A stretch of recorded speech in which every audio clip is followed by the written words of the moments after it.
Good evening and thank you for joining us. A Duke University employee is in jail without bond tonight, charged with sexually abusing a child. The FBI arrested Frank Lombard in an internet sting. Agents say he was trying to solicit another adult to have sex with his 5-year-old adopted son.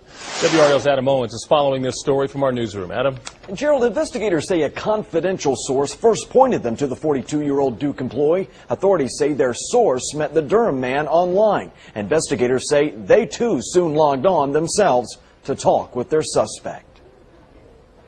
In court papers, investigators say their confidential source claimed to have witnessed Lombard on webcam, sexually molesting an African-American child who appeared to be under the age of 10. An undercover online operation then began. Authorities say Lombard sent nude pictures to an officer that matched Lombard's driver's license picture. In a chat online with an undercover officer, investigators say Lombard claims to have adopted the child, that he specifically chose an African-American boy, saying they were easier to adopt than white children. In court papers, investigators say Lombard told the online undercover officer business trips his live-in partner takes allow him the ability to molest the child as he did, that the abuse was easier when the child was too young to talk or know what was happening, and he had drugged the child with Benadryl during the molestation. Property records show a home on Indigo Creek Trail in Durham, owned by Lombard and another man. Investigators do not believe that other man was part of the suspected abuse. Ultimately, investigators say Lombard invited the undercover officer to Durham to perform sex acts on the child. When authorities arrived, they removed 2 children and placed them in protective custody. Giovanni Masucci is not connected to this case, but as a digital forensic investigator, he says he's seen cases like this one. In an interview by phone, he says they can be disturbing. You're seeing a lot of bad things. You're talking to bad predators. You're seeing bad photographs. Yes, it can get very disturbing. Frank Lombard has been an employee of Duke since 1999. He is the associate director of the Center for Health Policy. Lombard is now on unpaid leave. A spokesperson with Duke University says they are cooperating fully with investigators. Lombard is being held without bond at the Durham County Jail. So disturbing. Thanks, Adam.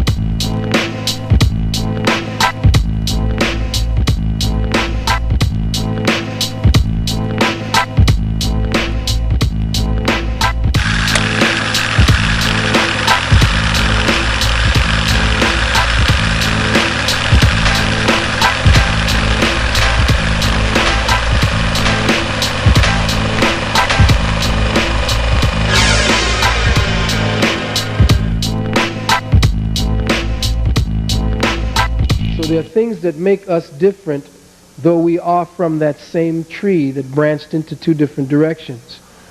So if we do not fight to maintain the integrity of the design, because as I say in my book, The Wounded Womb, design denotes function. And that phrase tells you that the physical body is not an accident of nature. The vagina is not an accident of nature. The penis is not an accident of nature. No matter what the occultists talk about the fact that we were originally hermaphrodite. No, we were not an original hermaphrodite. The original hermaphrodite was a spiritual creature. It was an entity that came together based upon etheric forces coagulating around a specific level of intent that was broadcast by the universal mind. The matrix for who you are, that you were created by, to make you both yin and yang, masculine and feminine, that matrix existed on a vibratory frequency where that was the environment for a hermaphroditic energy. But when you come into the lower frequencies, I don't give a shit how much they tell you that a gay person is closer to being the hermaphrodite, therefore closer to being divine. That's bullshit. The truth is that on this level, on this plane of existence, duality is the ruling polarity. And that polarity, that which we know as unity, manifests as duality in this vibratory frequency of existence. So the proper representation of polarity in this plane of existence, since we chose the coat of flesh, the proper way to represent the unity is in the duality that we see as yin and yang, masculine and feminine, electric and magnetic. We are polar opposites, though we are just polar frequencies defined at different ends of that polarity, of the polar polarity. And to maintain stability in this realm, the electric and the magnetic dynamic must be in balance. Once the magnetic principle is out of balance, once the electrical principle is out of balance, then on the physical plane, everything begins to fall back towards unity. And instead of having true unity, you have an aberration of unity, which comes out as what you see as homosexuality. So I don't give a shit what they excuse themselves as, and who tells me that this is homosexuality, just like any other so-called imbalance, is an imbalance. It is a dysfunction. And it is not natural. It's normal, which means as a normalcy, it's normal because we're all pathologically sick and distorted and twisted. Yeah, it's normal. When you're living amongst lepers, it's normal to have leprosy. But it is not natural to the organic stream of things. Yes, sister?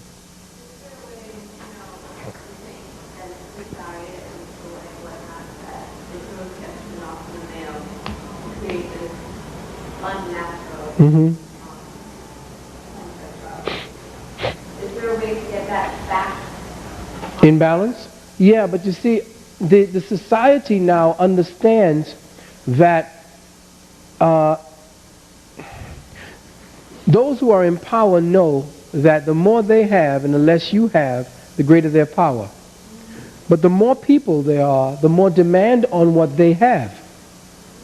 So when you have homosexuals especially, and a growing number of them, it shows that the particular strain that we represent is now coming to an end.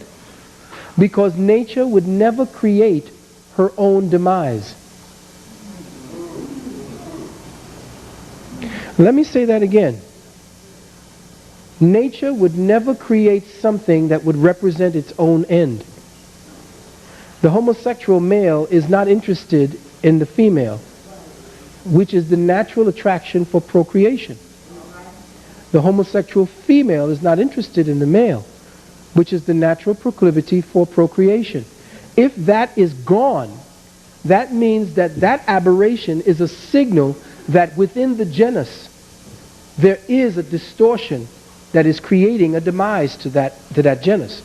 And we are coming to an end. This is the end point. We are now on a fast track to a specie terminus that is represented in the fact that homosexuals are being created at a vastly faster pace than ever before.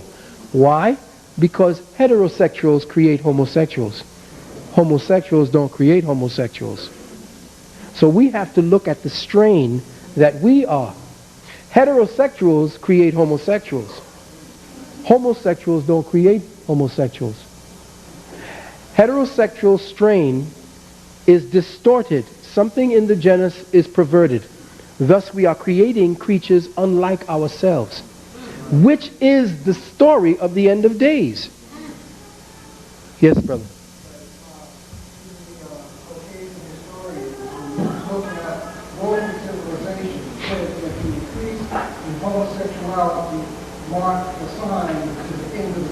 Oh yeah. Oh yes, yeah, and exactly, and that was the ones he weeded out the homosexuals in his own species, his own race first, his own bund.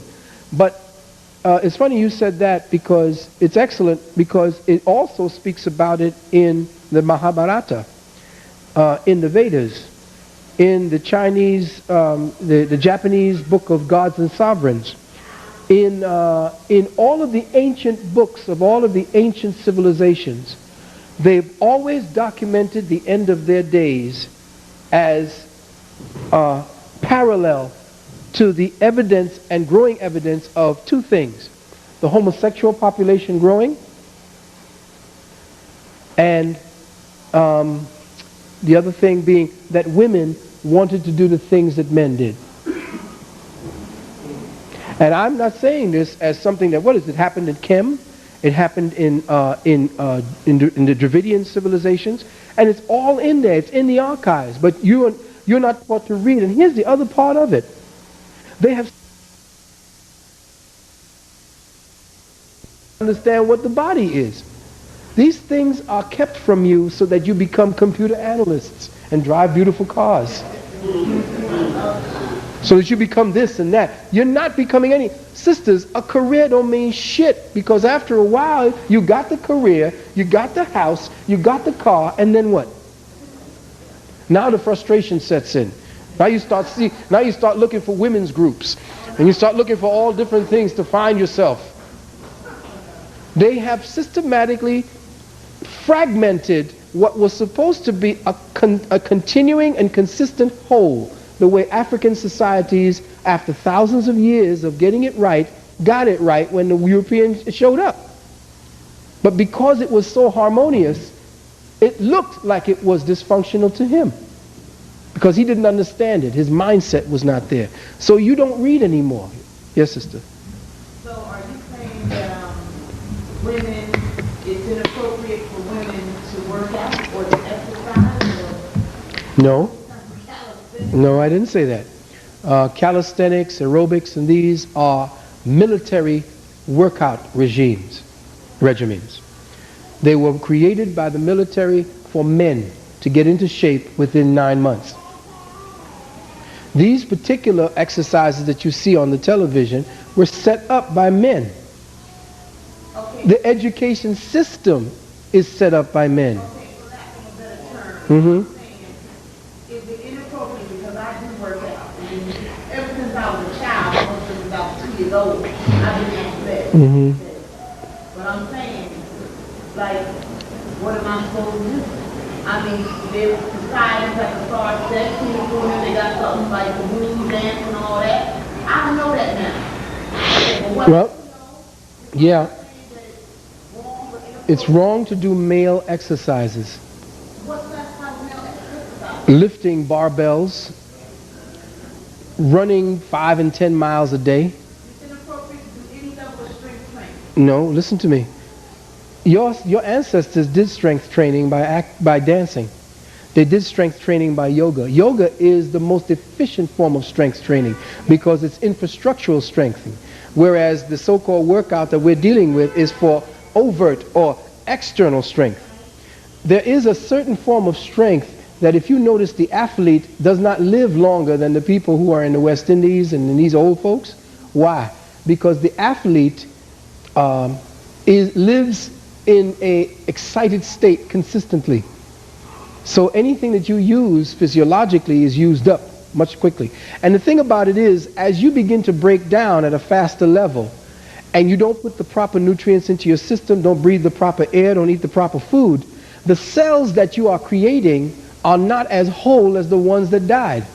So the ones that are being created from pollution and from filth, so you shorten your life. Now they keep telling you, well, the life expectancy is going to be much older. No, they're gauging it based upon the old people that are still here. The ones that are 100 and 200, 112 and so forth, these people ain't going to be seen again. The only people who are going to be living to 112 are the ones that are going to be genetically altered. Because the people who live in these particular climates, these environments, we ain't living that long. Hell no. Don't even try to think about it that way. The shit that y'all are putting into your system as health food is going to shorten your lifespan. You might as well go back to eating cow. But how is it, I never understood, how is it, like, you could say like our grandmothers and great-grandparents, I mean, Before the Industrial Revolution and before the time, and before the time we were growing our own foods. Oh yeah, of course. And remember the so-called slaves, the captives that were brought over here, some of them were in their 90s and hundreds, but they didn't look it. my aunt said that she had an uncle, my aunt right now is like in her 80s, but she every morning all he had was a biscuit and some coffee, and you didn't use a toothbrush to brush his teeth. Yeah. White teeth. Yeah. And the man lived to be 130-something years old. Yeah. And had to walk every morning, every day, a biscuit and coffee. That's it in the morning. Well, see, less is more. Several miles to get to work Yeah. and come home, and always had dinner before 2 o'clock. Okay. Less is more. And you look at the way the pace of the people that lived back then. Remember, you're living in an accelerated pace because we want to keep up and keep pace with the white race, thinking that to run that white man's race and to keep pace with that race is somehow keeping up and getting better. And lastly, what are you supposed to do? And I said, I was definitely get you with this.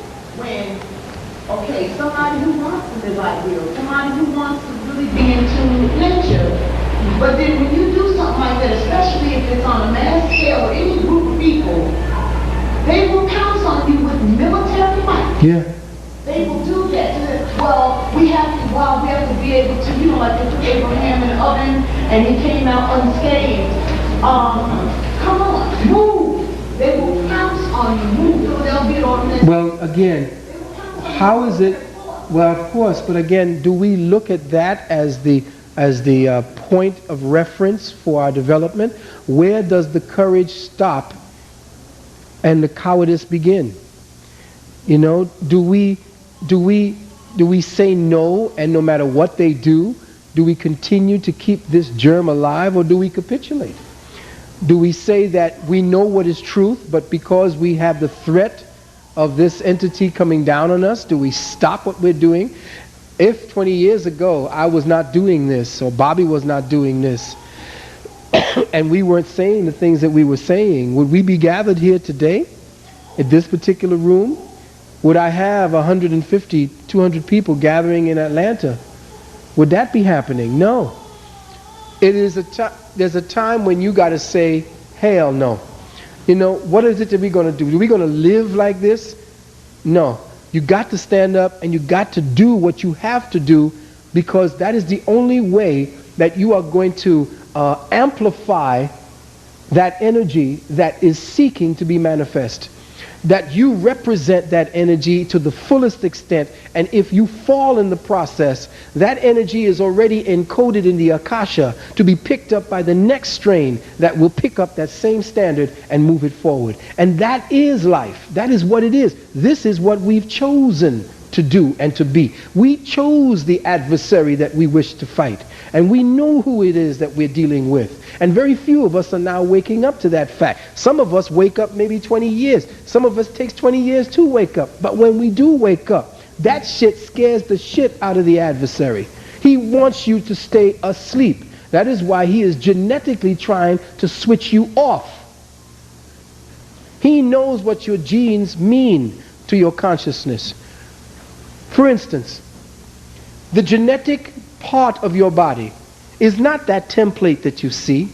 It is a frequency band that is in your body that is transmitting information in the form of vibrations and light. Those little pieces that you see just happen to be the fuses that are part of the circuit. But you don't see the electricity that you put into the fuse. You can't take a fuse out and look and see what the electricity is. Can you see the consciousness inside of it? No, you could change the ohms or the amperage to the fuse and get a different kind of energy, and that's all he is doing at this time. What is happening is that the energy around this manipulation of the genes is to stop the soul from unburdening itself of the past experiences that have become etched or as a signature on the soul. The soul is a template of the body's experience in the flesh. It is what you carry away as the solar, stellar, cosmic, universal energy template that is the template of your experience while you're walking around in this illusion and this delusion that you call your life. This illusion is part of the work that you chose trillions and ages time immemorial, time unconquerable ago, to come into the quest to spiritualize matter. Matter is the part of God that is the ignorance of God. That is the part that you took on the quest with Lucifer to go and spiritualize. Your participation in matter is what creates the knowledge that God has of itself. In so doing, the body itself now has a memory engram of the experience that it calls the soul. On the soul, there are deep signatures and there are light signatures of the experiences that you had. If you could remember all of the horror that went on in the past trillion lives, you would just blow up. So for everything that you have in this body, every time you take on the flesh, there is another awakening at the time you reach 21 years of age, the third cycle of 7. At the third cycle of 7, there is a hormone is secreted in the system that triggers the awakening of the soul's energy, and then that's the point where you begin to feel what you want to be and do. You become attracted to what it is that the most influential signal on the soul dictates is going to be your behavior. So here you are, this new soul, or this old soul with a new body, now getting ready to become awakened into itself, to find out what it must do to unburden past atrocities that it did to someone else, or past atrocities in your ignorance of yourself that you did to yourself or was done unto you. All of these experiences are now waking up in the form of your behavior, in the form of the way you're thinking, in the form of the way you're feeling you want to be. Now they found out that the genetic structures that form who you are, basically creating your diseases, genetically genetically transmitted diseases. These genetically transmitted diseases are evidence that the template has a programming that you are to work through in your new body. If you have somebody artificially removing that template signature that is supposed to be the guidelines for your behavior, if you come out crippled or some shit that you got to work through, basically making you think a certain way, remove that and you have systematically frozen that burden upon the soul.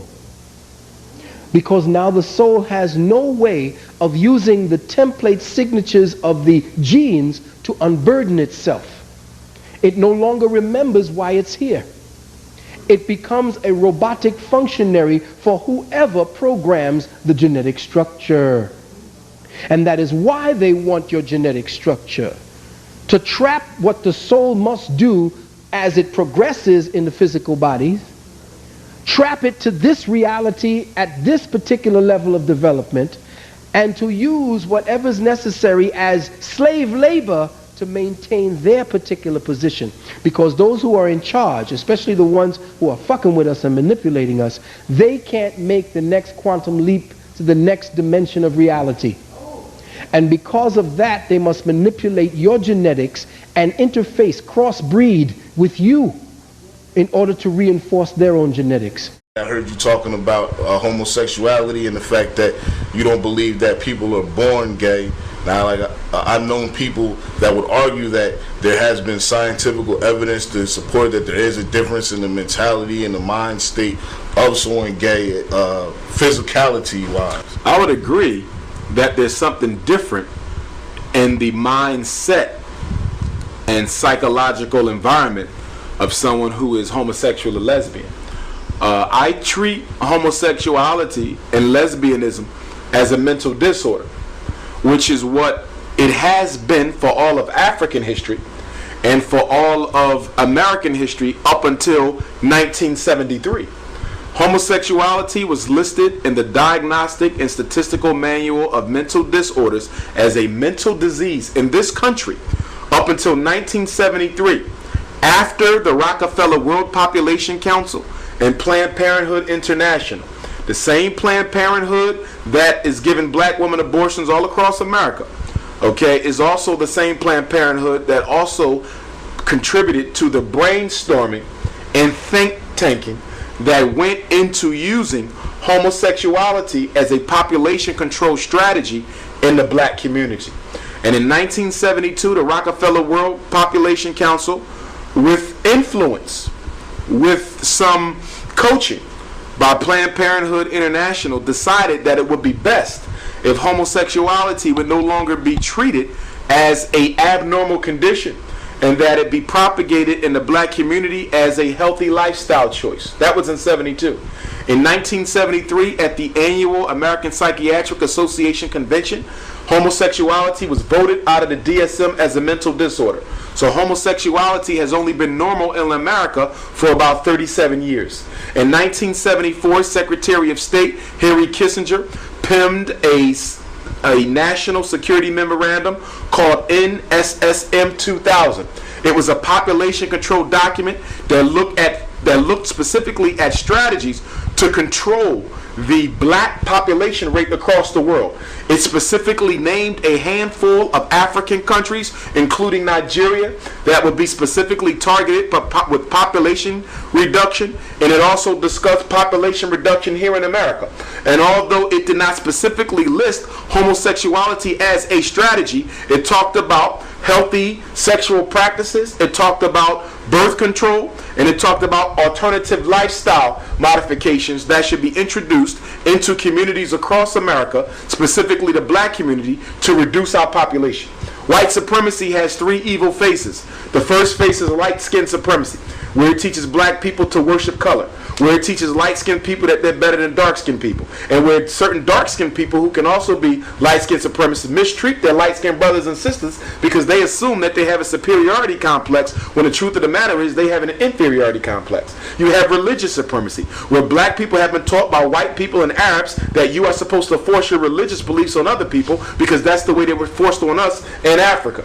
And then you have homosexual supremacy, which is the coming age of social order in the black community, where any black person, particularly black men, in order for you to be successful as an entrepreneur, as an athlete, as an entertainer, as a clergyman, okay, you're going to have to bend over and have sexual relations with a homosexual male to prove that you are still the white man's bitch. So white supremacy and homosexuality is connected. Yes, without a doubt. White supremacy and homosexuality are connected. In fact, when you study slavery, you'll find that homosexual acts by white slave masters with black slaves was rather frequent, but it wasn't talked about a lot, particularly when the slave narratives were written after slavery, when the interviews were done by the government and other entities, because as you would imagine, no man wants to admit that he was raped by another man. So homosexuality has a long legacy in the black community. I don't mean to insist that most white people are gay. I don't believe that. Okay, but homosexuality is an outgrowth of Greco-Roman culture, where most of the philosophers, most of the religious leaders, most of the political leaders were all gay. That's why Roman Catholic priests aren't allowed to have sex with women, because women were considered to be the symbolic representation of Satan. That's why the woman made Adam eat from the tree in the garden. And so she became a handmaiden of the devil, if you believe in those types of religious stories. I don't believe in religious fairy tales, okay? But this is what we are taught. And as a result of that, in Roman Catholicism, because the woman is dirty, because she's evil, you don't have sex. And so it is natural for humans to want to exercise that sexual impetus. And so since you can't have sex with a woman because she's the devil, then you have sex with men. And there's also a relationship between homosexuality and pedophilia, especially in Greco-Roman cultures. You will see that a lot of the gay white men in Greco-Roman culture not only had sex with other men, they had sex with little white boys. And that's why when you look at a lot of the paintings of white gods from Greece and Rome, you see a lot of little boy angels around those gods. That's because those gods were pedophiles. And they would have sex with the little boy angels when they wasn't administering duty to the universe. Do you think that there is any difference between male homosexuality and female lesbianism? Lesbianism and black women is intimately connected with a hatred for black men. It's also intimately connected in some systems for a hatred for black womanhood. We have to remember that the black woman was masculinized at the same time that the black man was emasculated. So a lot of black women feel that they can never embody what it truly means to be beautiful, what it truly means to be feminine. So many of them have decided to live their lives as men, the same way many black men who feel that they can never embody what it truly means to be masculine, they have chosen to live their lives as women. But for most of our sisters, I find, and the lesbian sisters who I know and have done work with, for most of them, it's a rejection of black manhood for the hatred, the rape, the molestation, the domestic violence that they've seen their mothers and other adult women in their life undergo, and certain experiences that they have had with the men themselves. A lot of lesbians who I know were sexually molested as little girls by men who they loved and trusted. So unlike many of my brothers and sisters, I don't believe they should be ostracized, mistreated, rounded up and killed. As I said, homosexuality and lesbianism is a mental disorder, and it can be cured and treated just like any other mental disorder. You can cure homosexuality, you can cure lesbianism. It's not a biological disease, it's psychological. And the reason why a lot of black people think they were born that way is the same reason why a lot of black people think they're inferior to white people. You've been going around thinking and believing something so long that it becomes your reality. It's not true reality.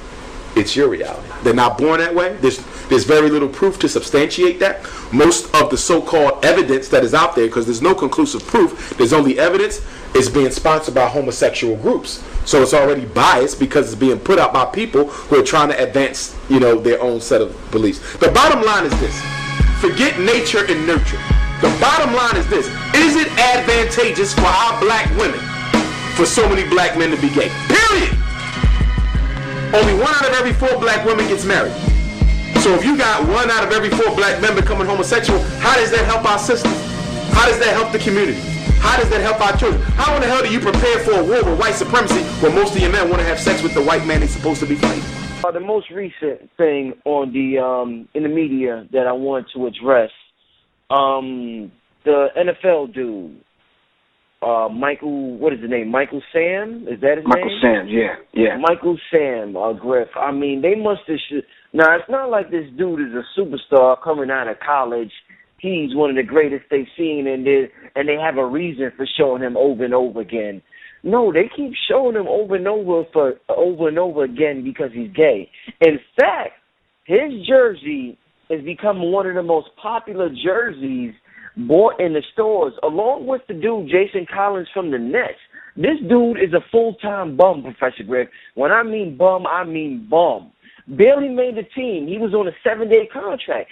But yet he had the #1 selling jersey in the NBA. Never seen a dude with a 7-day contract with the #1 jersey in the NBA.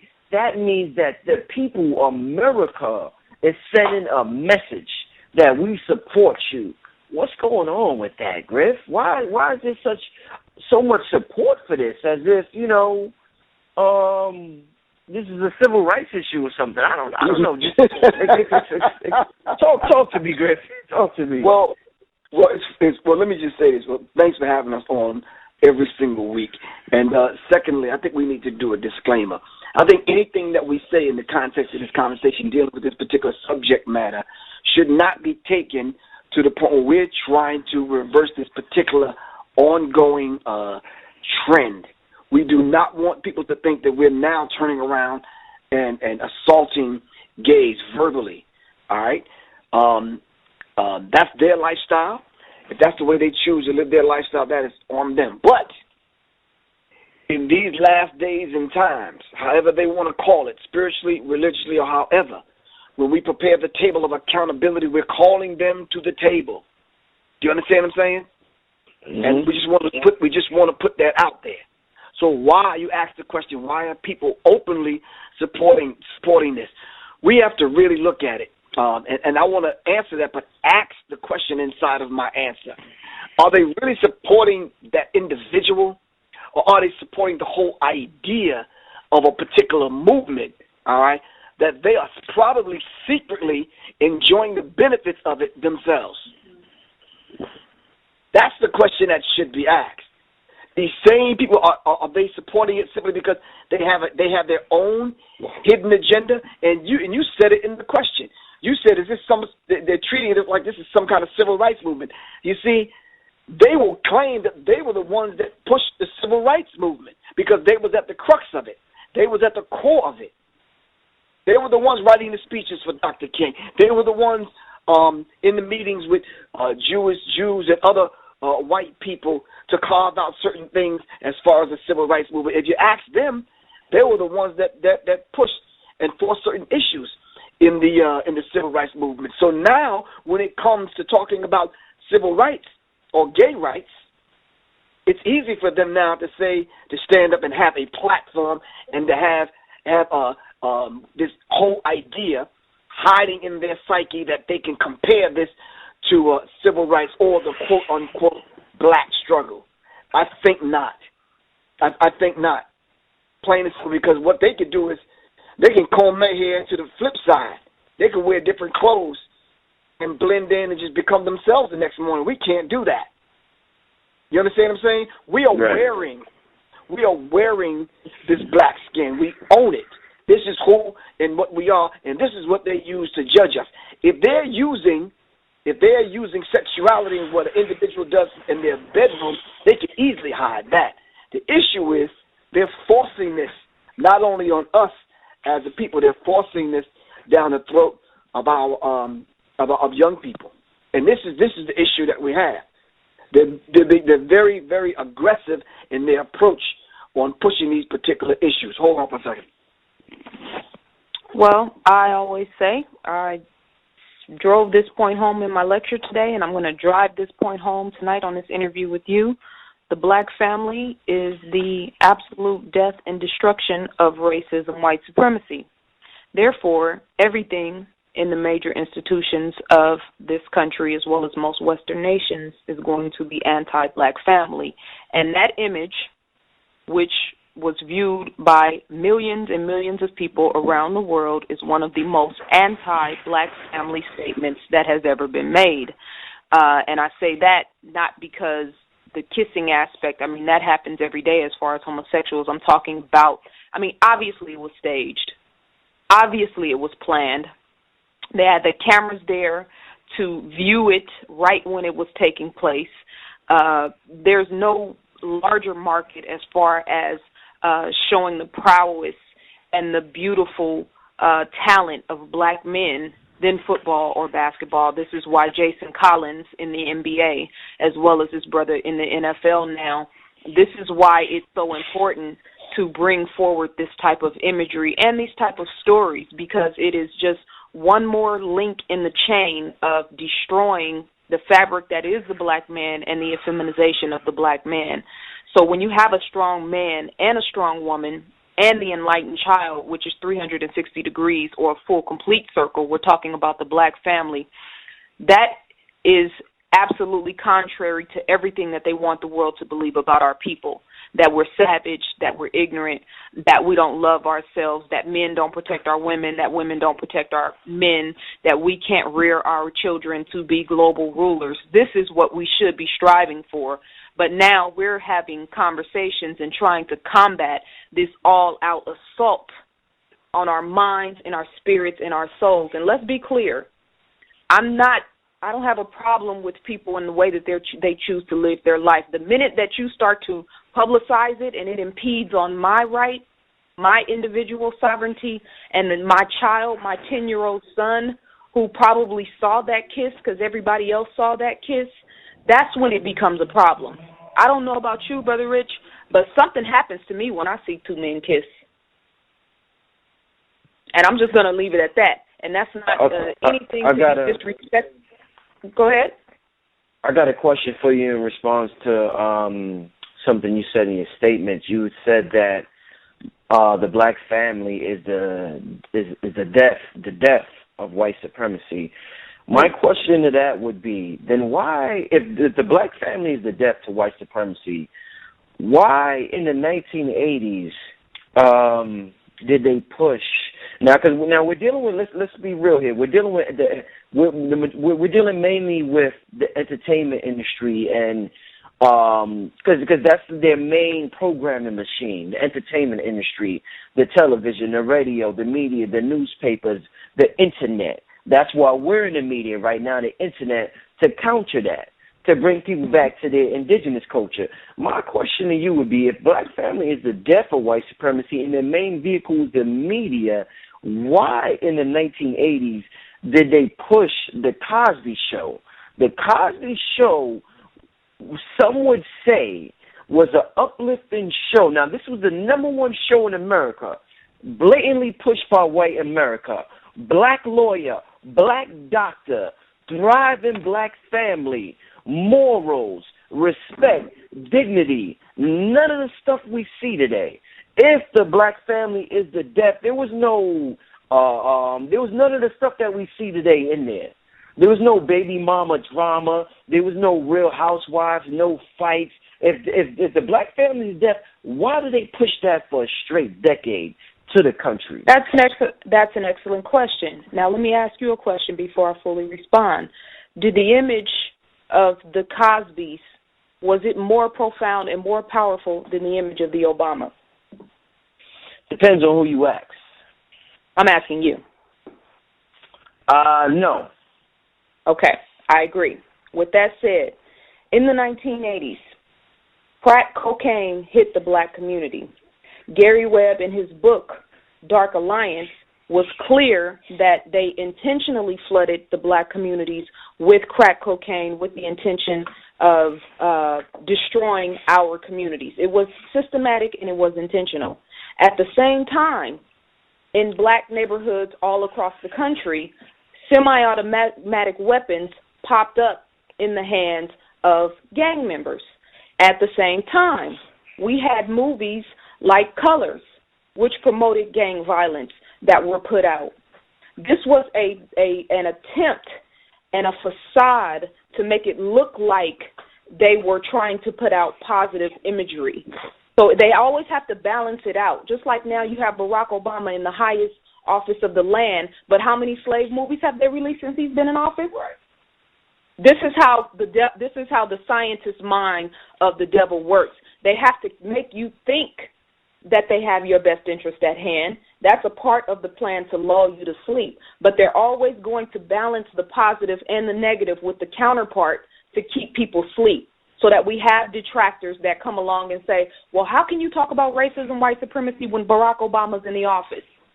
Or what about in the 1980s when The Cosby Show was out and the impact that it had? Yes, The Cosby Show had an absolute great impact. I was one of those children who grew off of that. But I grew up in Oakland, California, and I saw my community go from being peaceful, strong black people in a black-dominated city with cultural reverence and a strong historical pride in the Black Panther Party and the Nation of Islam to being filled with crackheads. This is while The Cosby Show was on the air. What about those that ask, hey, you know what? Why are you and Griff tripping for? This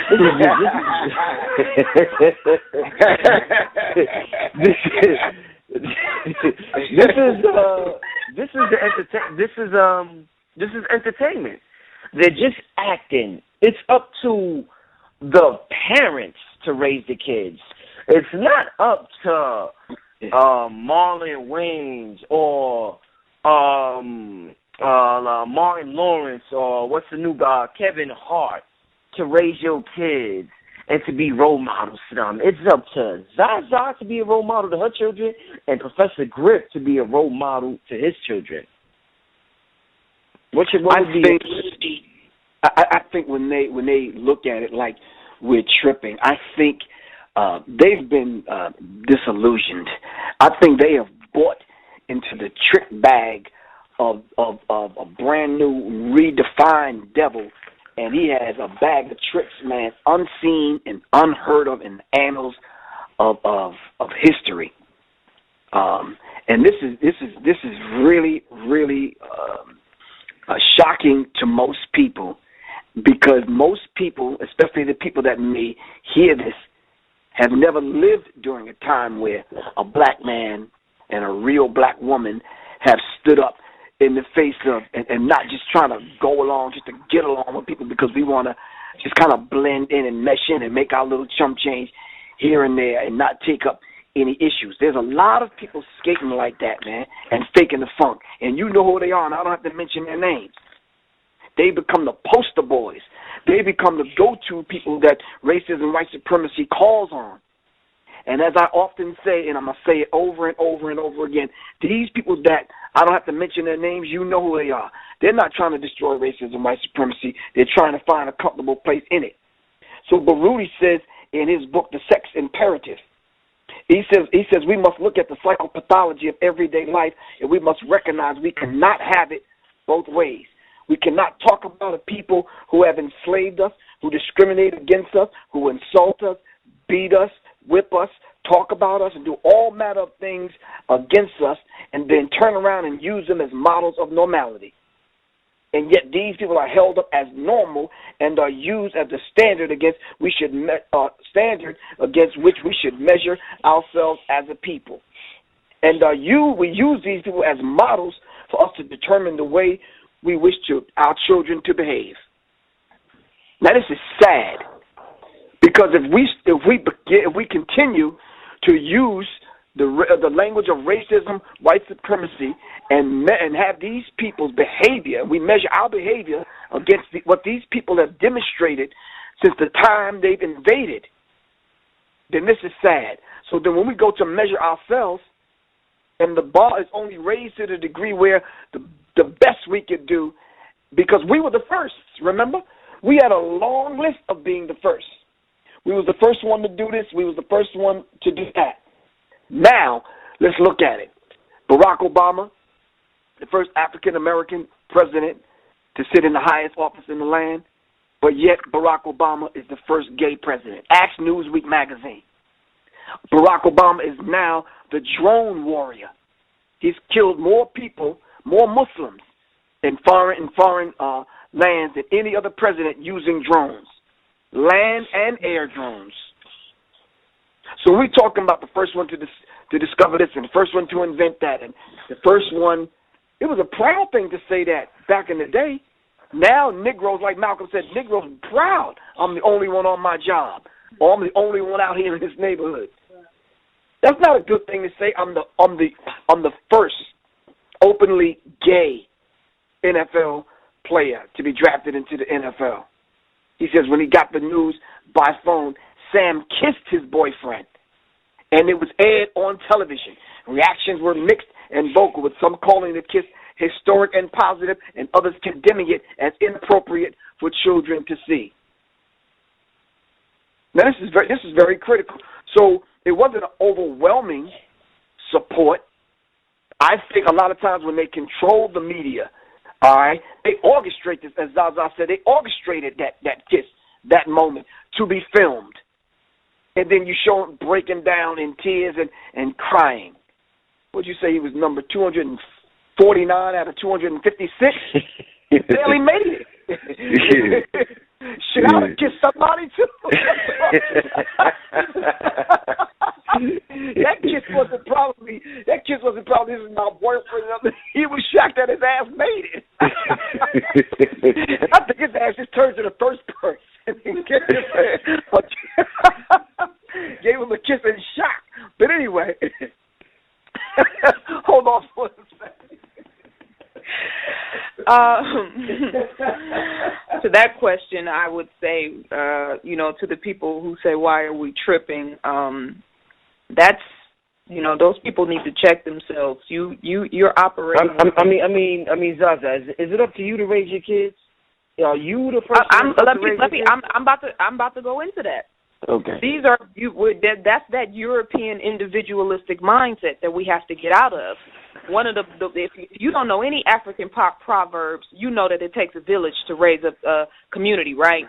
Okay, so I knew that when I was 3 years old. So we have this individual mindset where it's like, that's them over there. That's your problem. Your parents need to deal with that. We have gotten so far away from our collective way of life that we automatically, when we're looking at our people crumbling and disintegrating right in front of our eyes, you can drive down the street in Atlanta and see boys with cutoff shorts and high heels and lipstick, and see sisters with their breast tape and baggy jeans and trying to talk with deep voices. We're sitting back and watching this, and you have the audacity to say that that's the parents' problem? That's sick. We're talking about living in a society with no boundaries, no morals, no principles, no integrity. And we see our people disintegrating, and that's the only thing that people have to say is just entertainment. I'm sitting here looking at a picture in Griff's book, The Psychological Covert War on Hip-Hop, with Nicki Minaj, and one, she has on a dildo. One sister is standing on her hands with her legs wide open. She's doing a handstand, legs wide open. Nicki Minaj has the dildo pointed towards her vagina, and there's two sisters on the side of her open and her legs open. This is just entertainment? We don't have a responsibility to our children who are watching this? We going to wash our hands and act like it's not our problem? No, you need to give the devil his mind back. European, that's the European way. We live in an individualistic society, and we are so just assimilated to their culture. We need to totally push the reset button. That's not our way.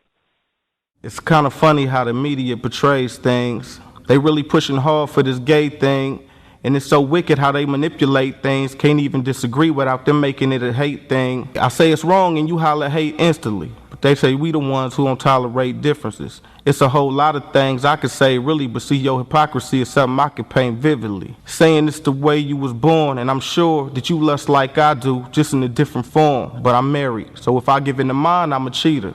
If you give in to yours, you just fight to make it legal. You rather fight God than fight sin. The Bible is all right until it calls what you like sin, and I feel so disrespected that you were so desperate you would compare your sexual habits to my skin, calling it the new black. Homie, where they do that? They hung us like tree ornaments. Where were you at? They burned us for entertainment. You go through that? Moms raped in front of their kids while they shoot dad? Ever been murdered just for trying to learn how to read, bro? Show of hands? I don't think so. So quit comparing the two. It ain't the same fight. You can play straight. We can never play white. So, you made a response to Macklemore's Same Love. Yeah. Now, when you first heard Same Love, what was your initial reaction? My first time hearing it, I was like, yeah, they're gonna love this. You know what I'm saying? Just because the first time I saw it, it was Tyra Banks tweeting it and pumping it up, and I'm like, okay. But I thought the record would die out, you know what I'm saying? So, but yeah, I didn't agree with the record, of course, but everybody has their opinion, and especially in hip hop, I don't agree with a lot of opinions. Don't mean people don't voice them. Now, when you say they're gonna love this, who are the they that you're referring to? The media. They get somebody like, I think we've all known. I was on the other side of the industry. We all know who's behind the scenes. You know what I'm saying? Like, it's been a known fact. I've even heard rappers say, you know, hey, don't say nothing about the gays. They're gonna mess your career up. They got clout. You know what I'm saying, behind the scenes in the industry. So that's the they I was speaking about. Okay. So I mean, I remember we did an interview with Fat Joe a while ago, a couple years ago, and it ended up being a very big interview. And one of his statements was that the gay mafia runs hip hop. Do you agree with that? I would say the industry, period, not just hip hop. Because if you watch TV, you watch, you know what I'm saying, whether it's movies, sitcoms, it's all the media almost. I mean, there are a lot of straight people, in powerful positions in the media. Yeah, I know. You know, but knowing that, why would you say that it's really run by homosexuals? I mean, a lot of people behind the scene. The same way, for the same reason Fat Joe says it. Like, it's almost like you hear. There's certain things you hear. You know what I'm saying, especially from being on the other side. Certain things that you see, certain parties. You know. You hear people having it and stuff like that I don't want to speak all the way on because I wasn't first person, but it's just kind of like a known thing in the industry. Have you experienced any of that yourself, personally? I've seen a little bit, but never. I mean, nobody ever came at me or nothing. I feel you. So, What made you do the response song to Macklemore's Same Love? The response, man, it was what, like 2 years after the record dropped. They still, at the Grammys, the MTV Awards, they're making it an anthem. You know what I'm saying? And they're still pushing it. So I'm like, okay, the record's not going anywhere. People are not letting it go anywhere. So let me go ahead and present an opposite side of this thing, because everybody is not the people that are cheering that on when they're marrying the people on stage. And I've noticed just in media specifically, it's almost become you can't speak against it. You know what I'm saying? If you say, I've seen Chris Broussard is a friend of mine from ESPN, and I saw how they asked him, knowing he's a Christian, if they thought homosexuality was a sin, or how did you feel about, and when he speaks his position, then they want to paint him as a homophobe, or he's full of hatred and a bigot. And you know what I'm saying? It's like, I got as much right to be a Christian and feel the way I do. Like, you should know when I say I'm a Christian, you should know how I feel already. But the fact that you ask me a question, you want me to say it, but then you try to paint me in a certain light for voicing my opinion. You know what I'm saying? I just think it's really manipulation. Like I say all the time, if a guy tells a girl, you know what I'm saying, and I don't know if you have a daughter or whatnot, but if a guy tells a girl, if you love me, you'll have sex with me. If you don't have sex with me, you don't love me. I feel like that's manipulation. You know what I'm saying? So if a homosexual tells a Christian or whoever, if you love me, you'll agree with me. Will you disagree? Will you hate me then? I still feel like that's manipulation. You know what I'm saying? So I just got tired of walking on eggshells. You know what I'm saying? Feeling this way. A lot of people feel this way. Don't nobody want to say nothing because we don't want those titles to go with speaking up. Mm-hmm. Now, in the song, you actually compare homophobia. Well, you're saying in the song that it's unfair to compare homophobia to racism. To like slavery and stuff that happened back in the day with black people? Correct. Yes. I say that don't compare the two. You know what I'm saying? Now, I wouldn't compare slavery to the Holocaust. You know what I'm saying? If our grandmothers die, I'm not going to compare my grandmother's death to your grandma's death. Don't compare the two. Now, if you want to compare the two, what I'm saying is you want to compare the similarities, then I'm going to compare the differences. And there were differences. And there are differences because, you know what I'm saying, I painted some when I said you could play straight, we could never play white. That's just a reality of it. You know what I'm saying? Now, one, I don't believe that you're born gay, but I'm not, there's other people who believe differently. So if we go with that belief, even if you're born gay, a black child at that time was born with the world against him. He came out the womb being obviously black. A gay child does not come out the womb being obviously gay. So the world is not against him at that point. What do you get to 6 or 7? You start seeing signs, and you know what I'm saying? So it's just a whole different struggle. The reasons are different. You know what I'm saying? So you personally don't feel that people are born gay? No. I feel like we're all born with desires to sin, period. Whether it's you want to be with 100 girls or you want to be with one guy.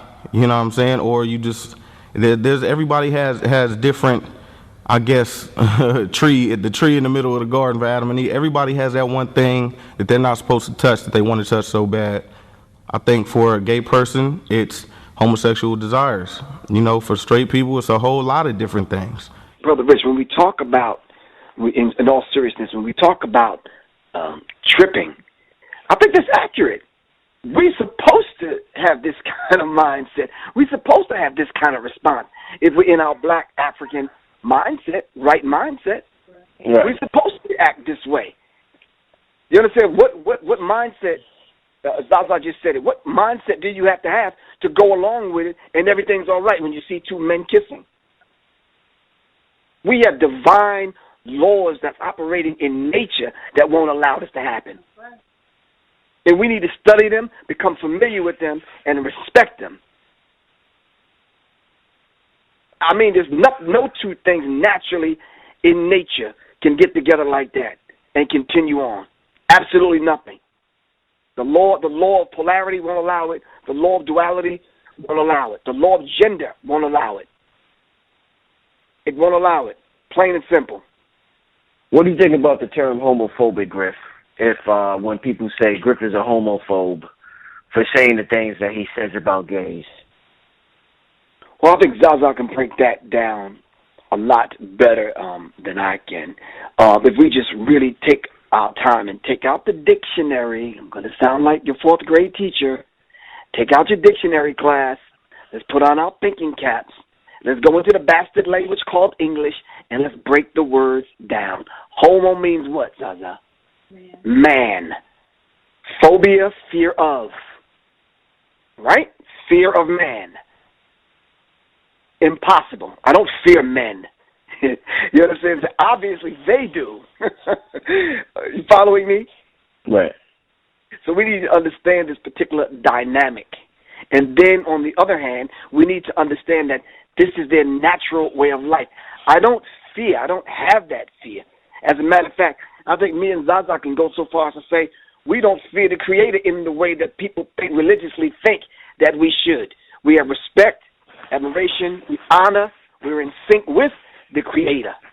You understand what I'm saying? So I think a lot of people, they take these terms and they kind of make it fit their particular agenda or hidden agenda in this case.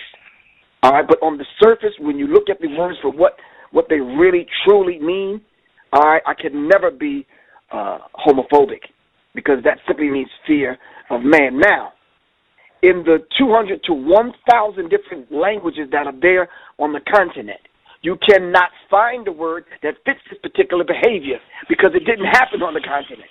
We don't even have a word that describes this behavior. So where did this behavior come from? You understand? And then when you ask people like Pharrell, who has a song out called Happy, gay simply means happy. So then what they have to do is they have to attach all these terms that we're used to using in the language of racism, white supremacy, to mean anti-happy, anti-gay, anti-I want to sleep with another man.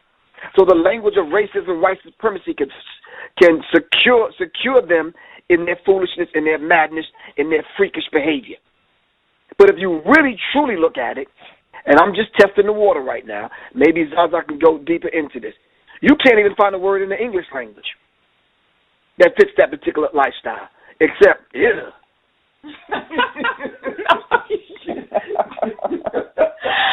Okay.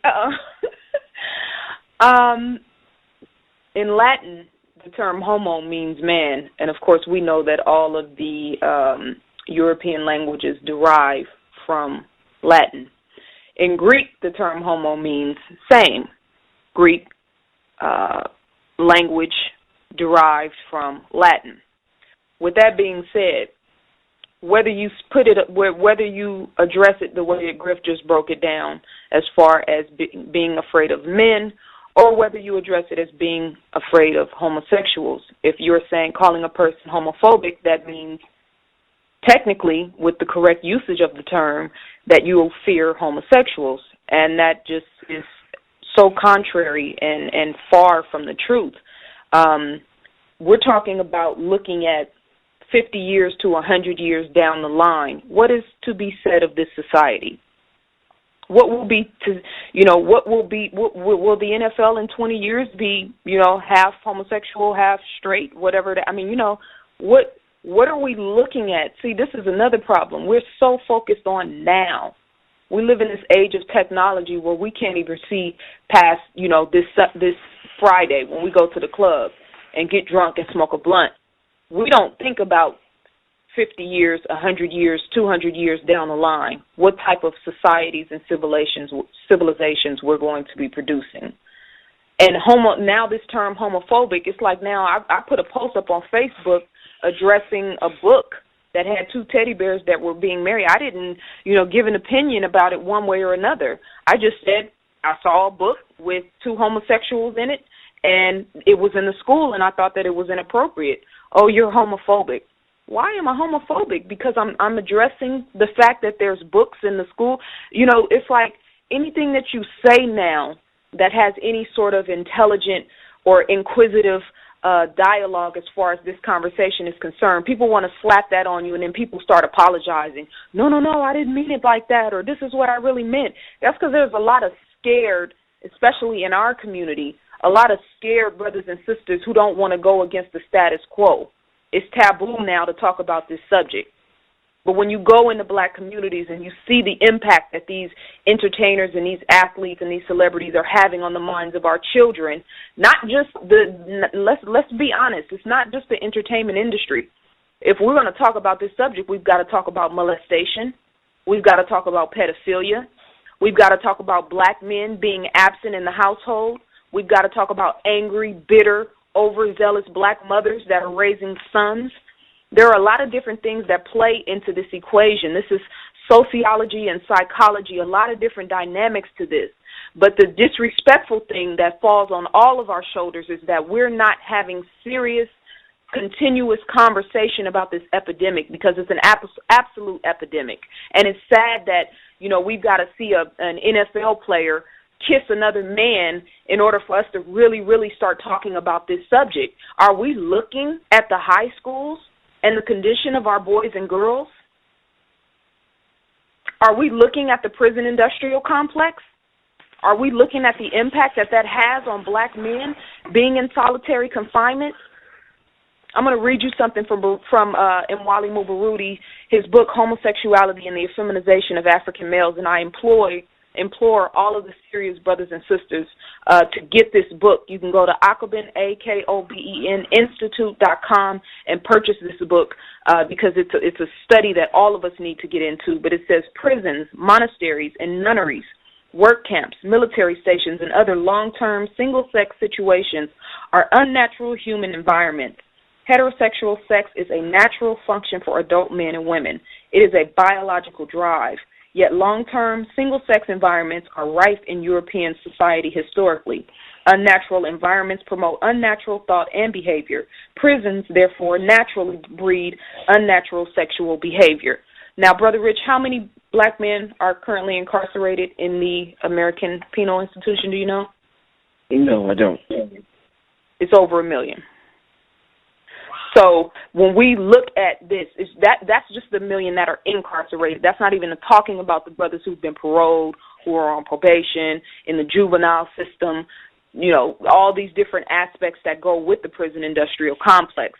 But if we're going to have a conversation about the homosexual assault on the black community, these are the conversations that we need to be having, because somebody's going to listen to this and think about this in a different way than they would have normally. We got to really start having intelligent dialogue and not just be emotional, ew, that's nasty, or I don't like this or I don't like that. No, these are deep-rooted problems that come from serious issues in our communities, like masters on in slave plantations who were raping men and boys. This is directly tied to molestation. In the book, Baruti says that there's 4 million pedophiles in the United States right now. That's an FBI statistic. Operating at one time. The relevance, is that important? Or is it just live and, everybody be happy? Clap along if you feel like a room without a roof. And I think, brother, we need to understand the whole idea of white male dominance over every other people on the planet, because this is just naturally who they are. When she talked about the definition coming from the Greek Latin root. Even when the Romans went to war, if you study the uniforms that they wore, all right, they wore like the Celts, the Irish wear, no underwear on. What is the significance of that? The significance of that is this: when you conquer a man in war, what they did was they conquered you, defeated you. Once you fell to the ground, unconscious or dead, they raped you. This is why they didn't have time to take off underwear. They didn't wear anything under those uniforms. All right, and this is very real. If you study their culture, this is very natural among them. To conquer you is to turn you over and conquer you. And this is the ritual that I pointed out in hip hop. Slowly but surely, a few years later, we have men wearing dresses. in the entertainment industry. Almost like what Black Dot said, it's almost like a ritual now. You go to Hollywood, all right, we have to bind you. They have to bind you to them forever. So then when you see the Puffies and the Wiz Khalifa and the A$AP Rockies putting on skirts and dresses, you may say, well, are the same people that ask, is Griff and Zaza, are we tripping? Are they tripping? And this is very real. And now you're seeing an overabundance of people, men, as it says in the book, Homosexuality and the Effeminization of the African Male. And Wally Muke Bomani Baruti was exactly and right on point. We have Mos Def in a kente cloth skirt with his hand on his hip. We have Puffy, Snoop, Kanye West, Pharrell, who has the song out now, Happy, but he showed up in a skirt. Omar Epps, and a brother who's actually, a very good friend of mine, CeeLo Green, showing up in a wedding dress. Then on top of that, Lil Wayne was suspect, all right? But because he always wore women's clothes. But to turn around and sign a gay rapper who has a song called Pop That Boy Pussy, what kind of madness is this, man? Then to turn around and watch the Grammys and see 33 couples, which is very ritualistic, 33 gay couples getting married on national TV at the Grammys by the Queen. This is critical, man. This is sad. I think Umar Abdullah Johnson said in an interview in my book, The Psychological Covert War on Hip Hop, that this is actual genocide. Because if two men get together, two women get together, where are the children going to come from? Zaza did a piece where she talked about, what is it, the new family or the modern family? The modern family. And the modern family, the images alone will blow your mind. Now, two gay lesbian women can now have a child via the test tube, a home insemination kit that you can buy from CVS or Wally World. So the need for a man is almost obsolete. Well, we know white men didn't like women any old damn way. So now the lesbians can now get together and just kind of take the man, and the man becomes the insignificant nude agenda to be spoken of at the end of a joke now. So the man is no longer needed. And this is the next point I wanted to talk about, how they hide in hip-hop. But we'll talk about that in a minute. Well, and just to add to what he said, just real quick, just to add to what he said about the men in the skirts, Madea, Big Mama's House, Lee Daniels is putting out a movie now with a gay superhero. Jaden Smith is playing a cross-dressing slave. Tamar Braxton has a video called Sugar, where the dancers are so damn gay. The men shake and bend and twist and turn like better than most women I've ever seen. Rihanna in her video with Shakira, with the whole homosexual thing going on between them two. Reality TV. Are there any reality TV shows where there aren't any gay men and women? I'm talking about black reality TV. So we're talking about an overabundance and just a complete all-out assault.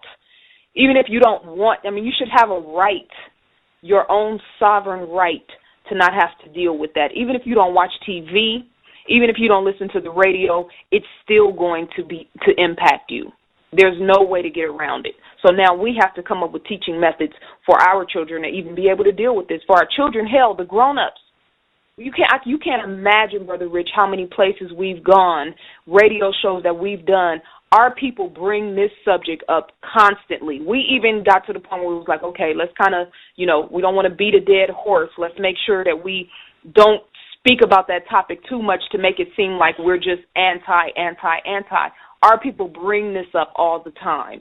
They're scared to say something about it, but they want to hear somebody talking about it. So, I just want to say big up to you for even having this platform for us to be able to talk about this. I'm going to take a couple of questions, Sister Zaza, Professor Griff, from a couple of people throughout the world who emailed me. When I told them I was having this show with you guys.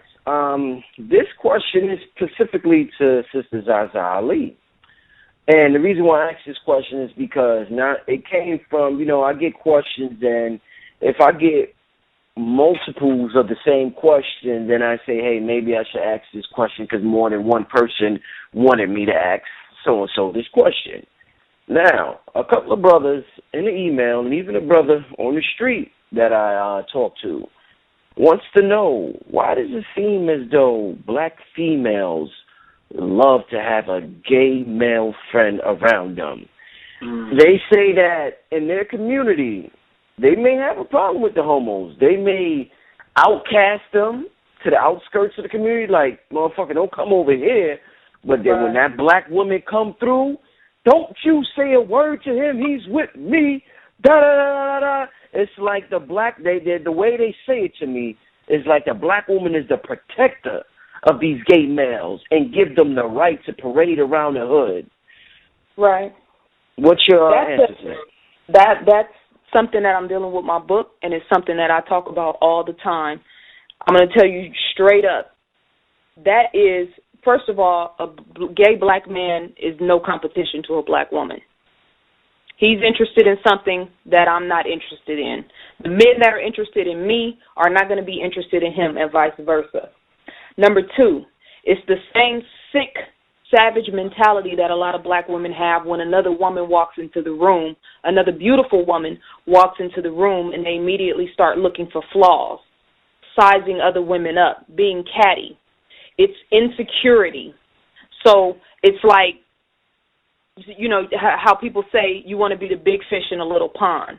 You're comfortable being around homosexual men, but you're uncomfortable being around strong, intelligent, righteous black women.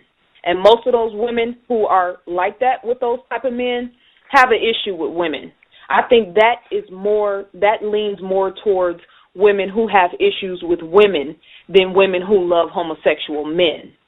Because for me personally, especially sisters who have children, like, how do you have your son around this flaming dude? Like, I don't understand that. Do you understand the energy that comes along with that?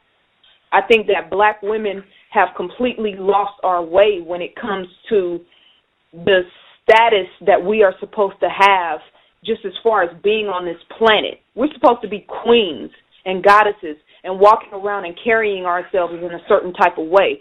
You don't hang around a certain type of energy, whether it's a homosexual, a spaced out woman, whatever. You have to have a certain status as far as the people that you hang around with.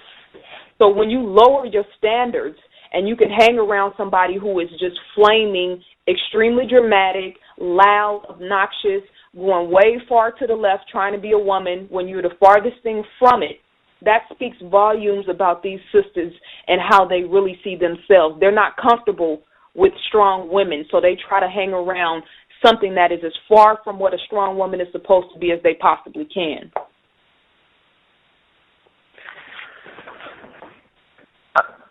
Okay. Another question. We're trying to help these individuals, right? Yes, because we got out to get all of our people, so we have to help them. Yes, go on.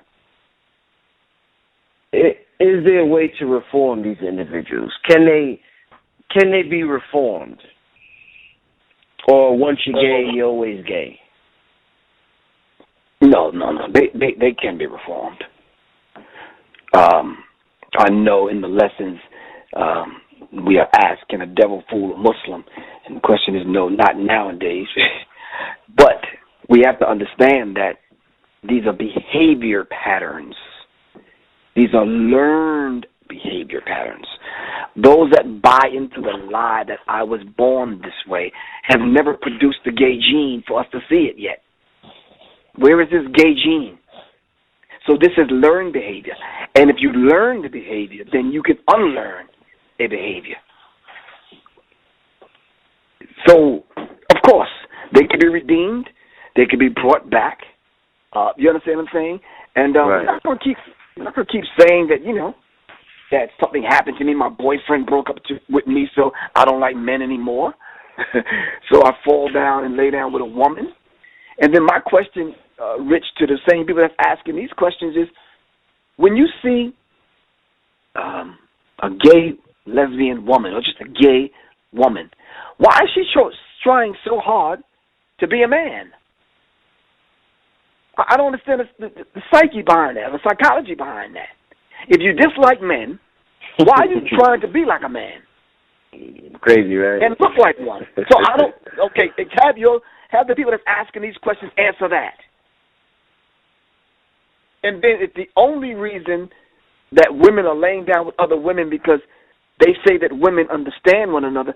I think that's a lie. If you really do the stats, man, look at the statistics. On average, women don't like women like that.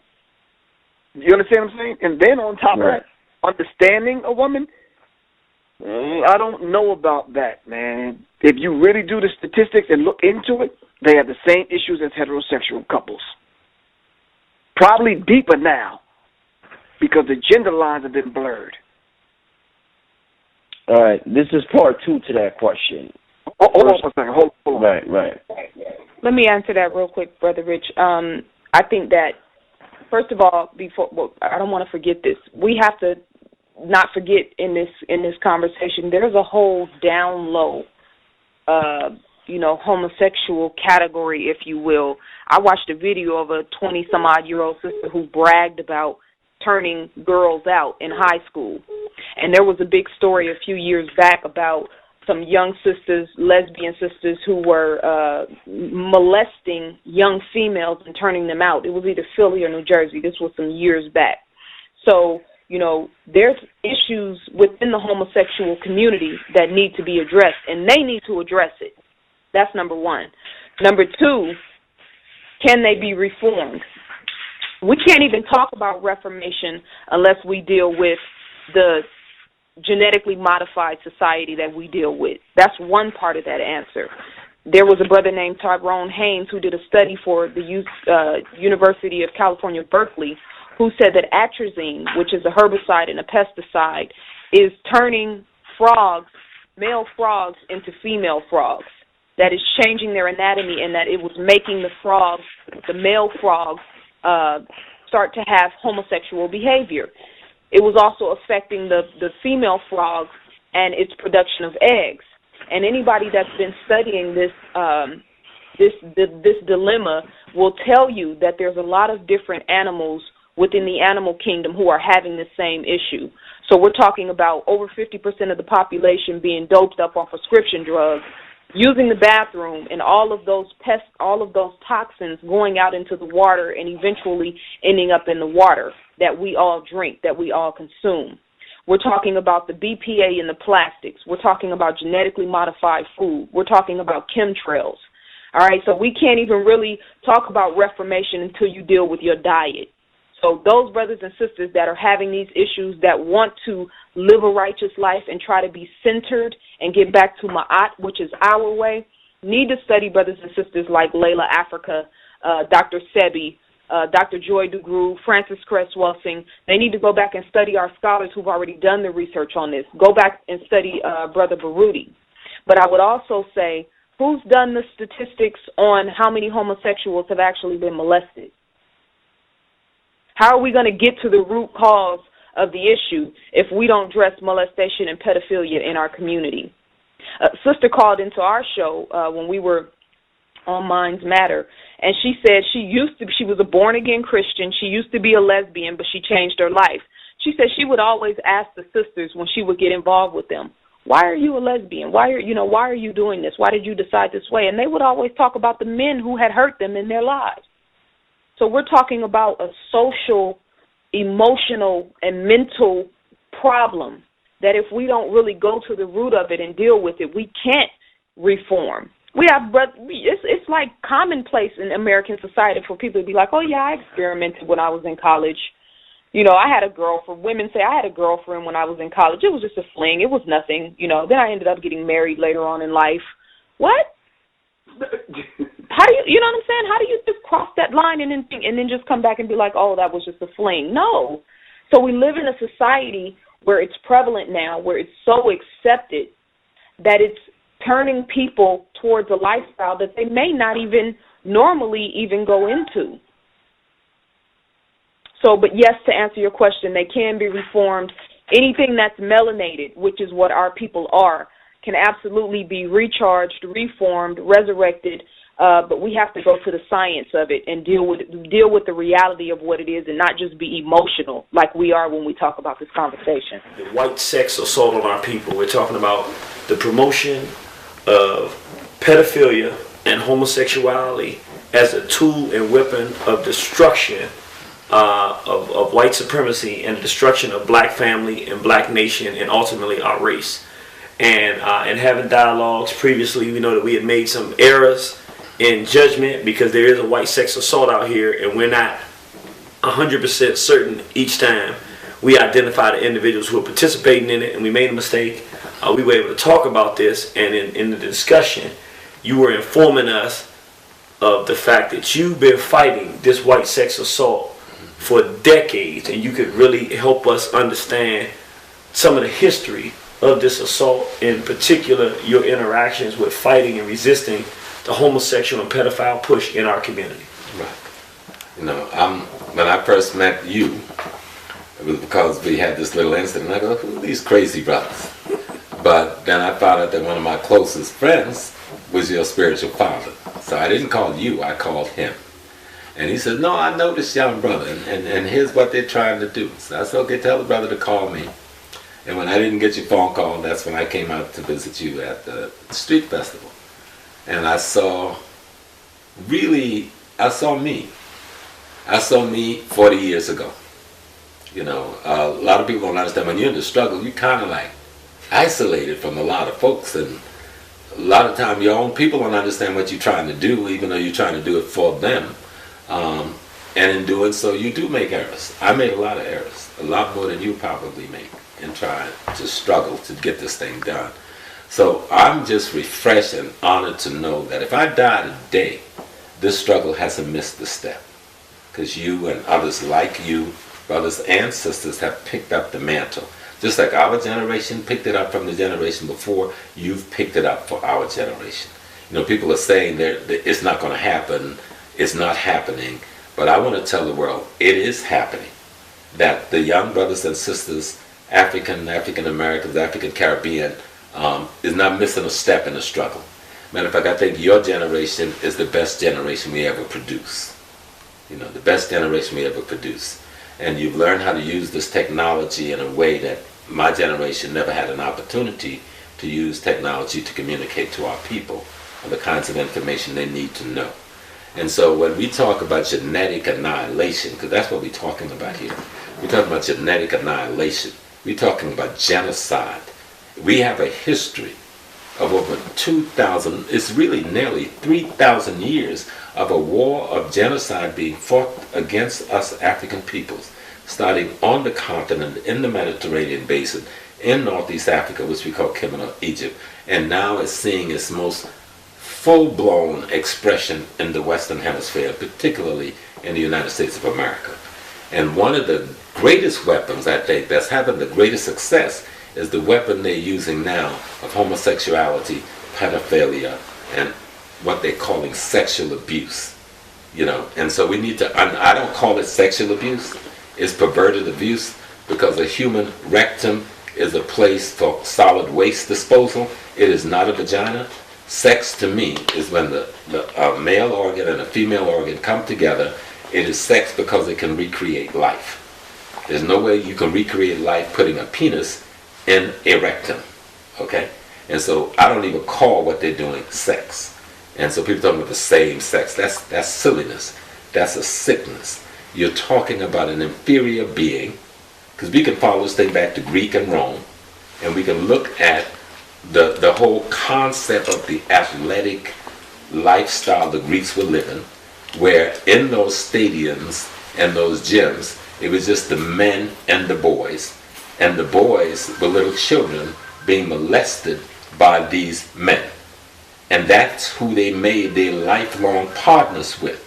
But if you read the story of how lesbianism gets started, and the whole thing of Sophia, and the whole first lesbian school that the women finally said, look, they only want us for procreation, so let's start our own thing.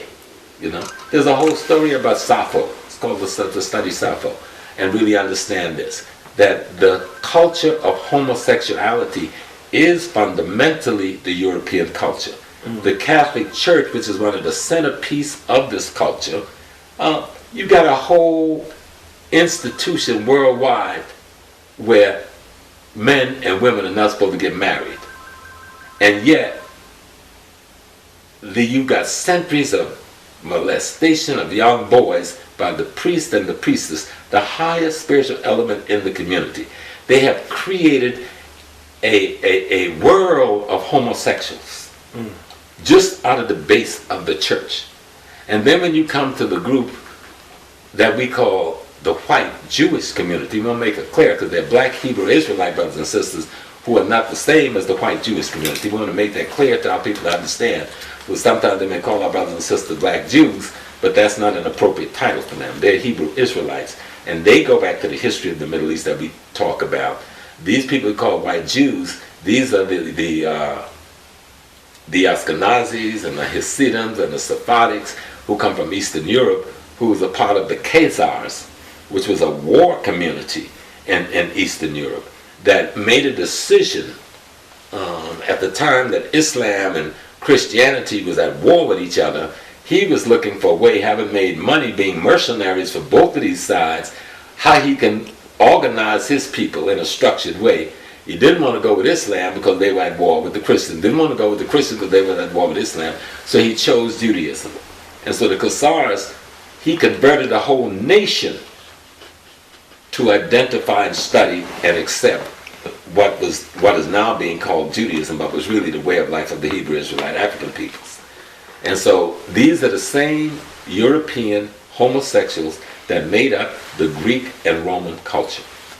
That's what we're talking about.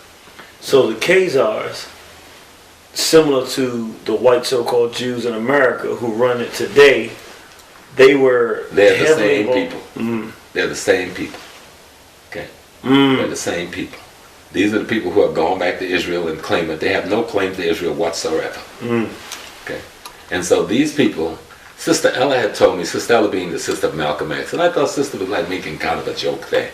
She said in 1913 the Jews bought us from the WASP. And we all just kind of like, but Ella was serious. And when I think about what happened with the formation of the NAACP, is when you look at the formation of the NAACP, and you'll see the sabotage of the black movement in America in its infancy by the Jewish community in America. And if you watch it through the history from 1909 to present, the one thing you will see dominant in our community that's destroying any indigenous efforts on our part to develop ourselves to survive as a nation in America, you will find the Jewish community there, dismantling, disrupting, and destroying. From the music industry to the teaching industry to you name it. And so we need to be clear that the homosexual movement, and it's a movement, I think the statement I had made on Hidden Colors 2, I was trying to talk about a concept that I developed called post-slavery trauma syndrome back in 1991 and 92. And that concept came together. It's good for people to notice because people got a lot of false history out there too, going on.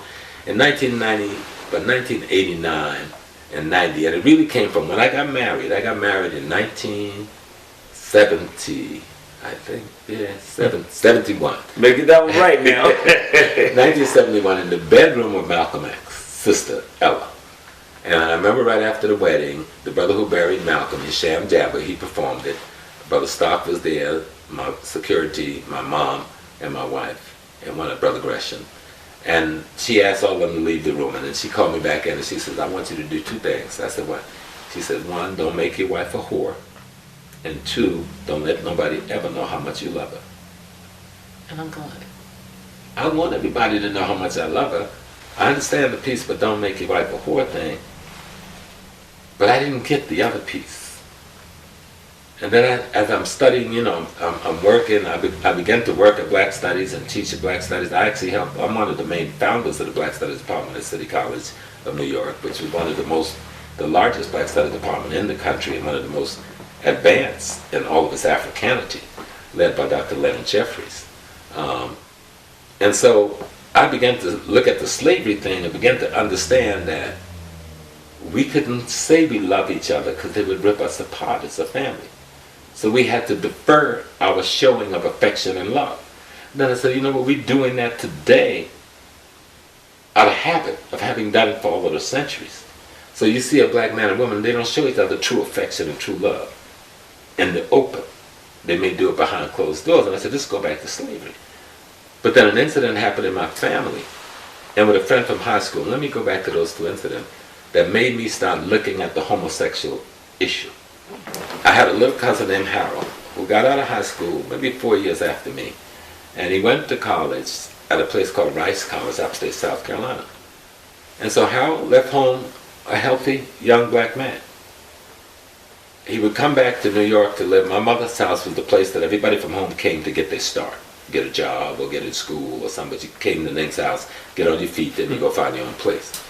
And so Harold came to live with us, and I didn't know he was a homosexual because I didn't know much about that world. I come home one night and I smell feces when I opened the door. Maybe the toilet backed up. But then when I got, my room was right near the door. When I got in and closed the door, I could hear noise in my room. When I opened the door, and there's Harold in bed with a man. How old were you? I must have been about 23, 24. Okay. And I went bazoom. I beat both of them up. I just went off. Then by this time, my mother and father, who lived at the other end of the house, they don't even know what's going on back down here on my end of the house. They come down and cool me out. By this time, I had thrown the dude out, and I jacked Harold up, and then eventually put him out. But then I went and got him about a week later to find out, how do you know, I'm calmed down now, how did this happen to you? And he was very frank. He told me, James, I went away to school. She said after a couple of months I was there, I was studying music. So I went to a party with my music teacher one night, the first time it happened, and I woke up naked, drunk, in bed with him. And then he said that became a routine. And, you know, here I am. I wasn't very forgiving then. I was very mean-spirited, which was wrong. My cousin is dead now. He died from AIDS. And that's what set me off. That's what set me off. An incident had happened earlier, before Harold came home from school, while I was still in the Navy. I'm about 21 years old then. I'm sitting getting my shoes shined on 125th Street. The ship came into New York. So I'm going to look good to go see my mom in there. And I see two guys coming by, and they're men. And they got shirts tied up and their bellies out. I'm going like, that don't look right, you know? But one of them is my best friend, Benny, from high school. So I jump off the news. Then I said, Benny, what's wrong with you? He said, oh, I'm so-and-so something now. I remember Benny's actual words. And I said, what's wrong with you? I remember the first time it hit me, Benny was the band leader, the guy with the big hat. The drum major. The drum major. Well, I thought like he was just a good dancer. You know, I would see my friend Benny later, and I would talk to him, Benny, how did you go from where we were to this? The guy's name was Brown. He was the phys ed teacher and part-time band teacher.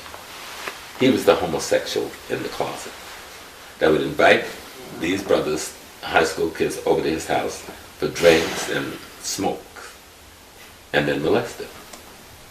And out of that came at least 3 of my friends from high school. All are dead from AIDS now. As a result of one sick, perverted nigger faggot, put it like it is, molesting kids. But it gets worse. As I try to wrestle with this, I remember one day, I'm coming into City College. Now I'm in college. I go by my professor's class, and he had just had a dude who was the ambassador from Egypt give a lecture. So he asked me would I walk the guy to his car, because he was in the next block or something. So I'm a Muslim brother, so I'm walking the brother to the car, get in the car, salam alaikum, greet him. He said, oh, I can drop you off back up by the building where the class is. So I get in the car, and you know, Muslims embrace each other and do the kiss on the cheek. This cracker kissed me in my mouth. And I tapped him in his temple, and he fell on the steering wheel. I killed the ambassador from Egypt. Then he came through. Then I went off on the dude. Then I go back and tell Francis, you know what happens. Francis said, he's going to confront the dude. So I called the dude, the next day. I said, I'm coming out to your embassy.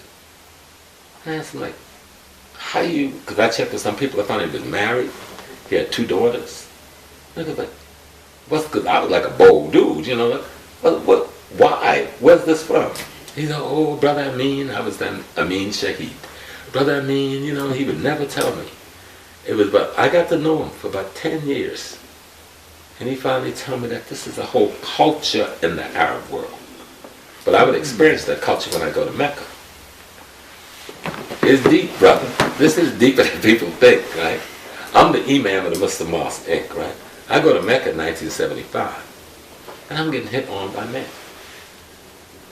I'm like, yo. And the one that got me into a little bit of trouble, there was a sister that went with us, so after the pilgrimage is over, I stated to confront the racism. So I'm trying to take the whole Arab world before something called the Rabat al-Imal Islamim, to challenge them with racism and abuse of African peoples. And I got malaria. I'm sick, and I'm still doing this stuff. They're trying to kill my body. They wouldn't let me out of the country. They're just going to let me die from the disease. But that's another story. I get saved by a Yoruba brother who brought his Muslim father there. He got me out of the country. But I get at the airport and I ask, could I use your sound system, because I lost the sister who came with me and her little boy. Could I make an announcement to see if she's in Hajj Central, which was the place the Hajj people stay around the airport space? First they refused, and then finally they said they would, and then they sent this young man out of a room to walk me to the place where I could get to use the microphone. On the way over, you know, in the Arab world, you lock your little finger and you walk together. It's a normal thing to do in Africa. It has nothing to do with sexuality, I thought. In the Arab world. In Africa, it's just a brother thing. Yeah. There, it's another thing. So we're walking, and the dude goes like, my father's very rich. I was like, yeah, y'all got a lot of oil down here. He says, I got 2 cars, Cadillac and a Mercedes. He says, I'll let you drive any one you want, because I like you. Well, the like you got him knocked to the turn. And if I know dudes got guns all over Brother Small. And I'm trying to tell him this dude came on to me as a homosexual. But I would learn that the culture, brother. Remember, the people we're calling Arabs, these are the Greek and Roman descendants who invaded our land and never went home. Let's be clear on what we're dealing with. See, the word Arab had nothing to do with race or skin tone. The original people we were calling Arab were black folks. The word Arab means sand dwellers, people who live in the desert. It has nothing to do with ethnicity. We made it that in modern times. The people we're now calling Arabs, these are the Roman invaders and the Greeks invaders, the same one that got all of the perversion thing about the God screwing this one and the God doing this one and the God killing this one over this one. That's who we are calling Arabs today. That's who runs Islam today. Okay, let's get that piece straight. So they're not much different than the Khazars, the European They're not any Wasps, or different. anything. They're just all the same. They're not any different. You're dealing with the same people. You're dealing with the same value. You're dealing with the same culture. A bunch of faggots and pedophiles. That's right. And you know, there's a whole piece, we've seen it on TV in Afghanistan with the little boys dressing up like a girl. Bazi. Right. Okay. That stuff is pervasive across the culture. And so we'll come back to this country. Now I'm understanding this homosexual thing because it's not kill a family member of mine. It's about to kill 2 of my best friends from high school. And I'm at City College now managing the student union. 1970s. Yeah, this is still in the 70s. Okay. And I meet a young brother named Joseph. And he's working at the student center. So for the first time, now we get to 1980, because I leave Mecca in 75, so now 1980 I'm back at City College. And I see a flyer, because I'm in charge of the center now. So there's a flyer at the information desk that says, a gay rally. So I don't know, I've never heard the organization before. So I asked people, who's this organization? Because I'm not approving any flyer, I don't know what it's about. I have no clue what gay means at this point, right? So they explained to me that gay is the homosexual community. That's the term they use now. I go, look, how can they just take a word out of the language? When I heard Baruti saying that the other night, I said, Baruti, you've been listening to my tapes and stuff. How can they just take a word out of the language that means get happiness and joyfulness and beauty and use it to mean perversion? So I wouldn't approve the flyer. And the young boy that got angry with me who worked there was the brother named Joseph. And I didn't notice his effeminization before then. But now I notice it because he's defending this thing that I don't want to have a rally on the campus. And so him and I talked, and we talked some more. And after about the 3rd or 4th meeting, I want to know, were you born like this? And then the kid starts telling me the story of the janitor his mom would leave her with every day when she went to work, starting at age 4 until he was able to run away at age 14, being molested by this man, this black man, this sick black man. This young man, in trying to wrestle with himself, would commit suicide 2 years later. You know? And so, if you listen to my speeches, I address a lot of this in a lot of my speeches over the years. That there's a culture. And because I would understand, how could something that's supposed to be a minority, that if you do anything, this heavy force of government come at you? And then we find that most of the people down in Washington, they may have wives and children, They're pedophile. but they're pedophile and homosexual. It is pervasive. Another incident occurs. Columbia University didn't have a lot of black faculty, so I became the advisor to the Malcolm X Club at Columbia. And I would help the other clubs. I'd go from City Council to Columbia and I'd meet with the kids over there. So one day I get a call, this is 1990s now, young girls saying they had been date raped, and that they went to the dean at Columbia University, and the dean wouldn't do anything about it. They'd gone to the black club because one of the boys was from the Malcolm X Club. So I said, okay, I'll come. So I called a meeting of all the black clubs on the campus. And I said, well, don't go by yourself. You need to take a couple of women. I can't call their names without having their permission. But I took another professor from City College who was a woman with me, and I took another sister who was a nurse with me. Because I figured I'd be dealing with sisters, and these sisters would address it better. And so when we get there, we had about 175 kids in the room, black males and females. By the time the discussion was finished, over 75% of those black women had been molested before age 16. Both of the women that I took with me, one was molested over a long period of time, and the other had to fight off molestation and assault twice. Then I turned to the brothers. I just said, let me throw it out to the brothers. Over 50% in that room said that they had been molested, both by males and females, but mostly by males. My brain feel like it was going to explode. So I was looking for a way to try to teach black people about this. So I came up with a concept I called the Black Helsinki Syndrome. I was taking the piece from, the white prisoners of war. When a person had pain inflicted upon them during torture, you psychologically flip from identifying with the pain receiver to identifying with the pain giver to reduce the level of pain that you're suffering. And so I went back to the slave ships and started looking at most of the people you bring on the slave ship were men. And these white men are out at sea 3 or 4 months. They were molesting these men who was chained up in these ships. And so by the time we got over here, the same kind of things was happening to us on the plantations while we were chained up.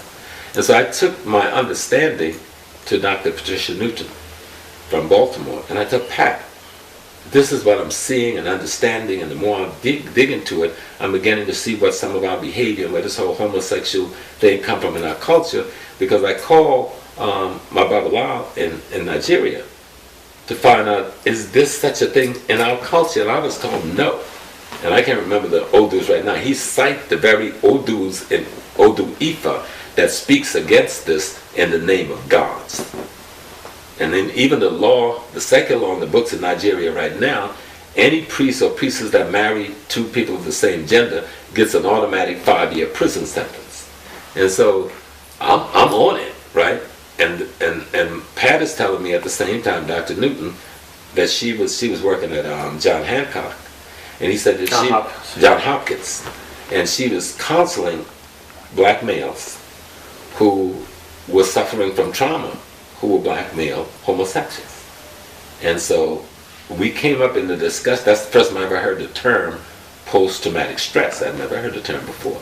So in the dialogue, we come up with post-slavery trauma syndrome as being what we as a larger community is suffering from. And at the center of that post-slavery trauma syndrome was homosexual abuse of black males. That continues right into today, except today you got the black male homosexual abusing black youth. You know, and in '92 I gave my first lecture in Philadelphia using that term, trying to describe what I was seeing. when I saw y'all's lecture the other day, with all of the research and data and information and history, I said, God, I wish I had that 20 years ago, you know. But you got it today.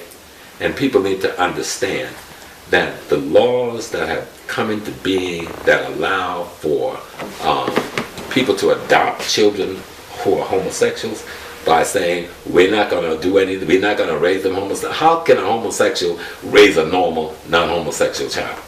You're a pedophile. You had to go out and search out and hide to find your victims. Now you got your victim as your son and your daughter.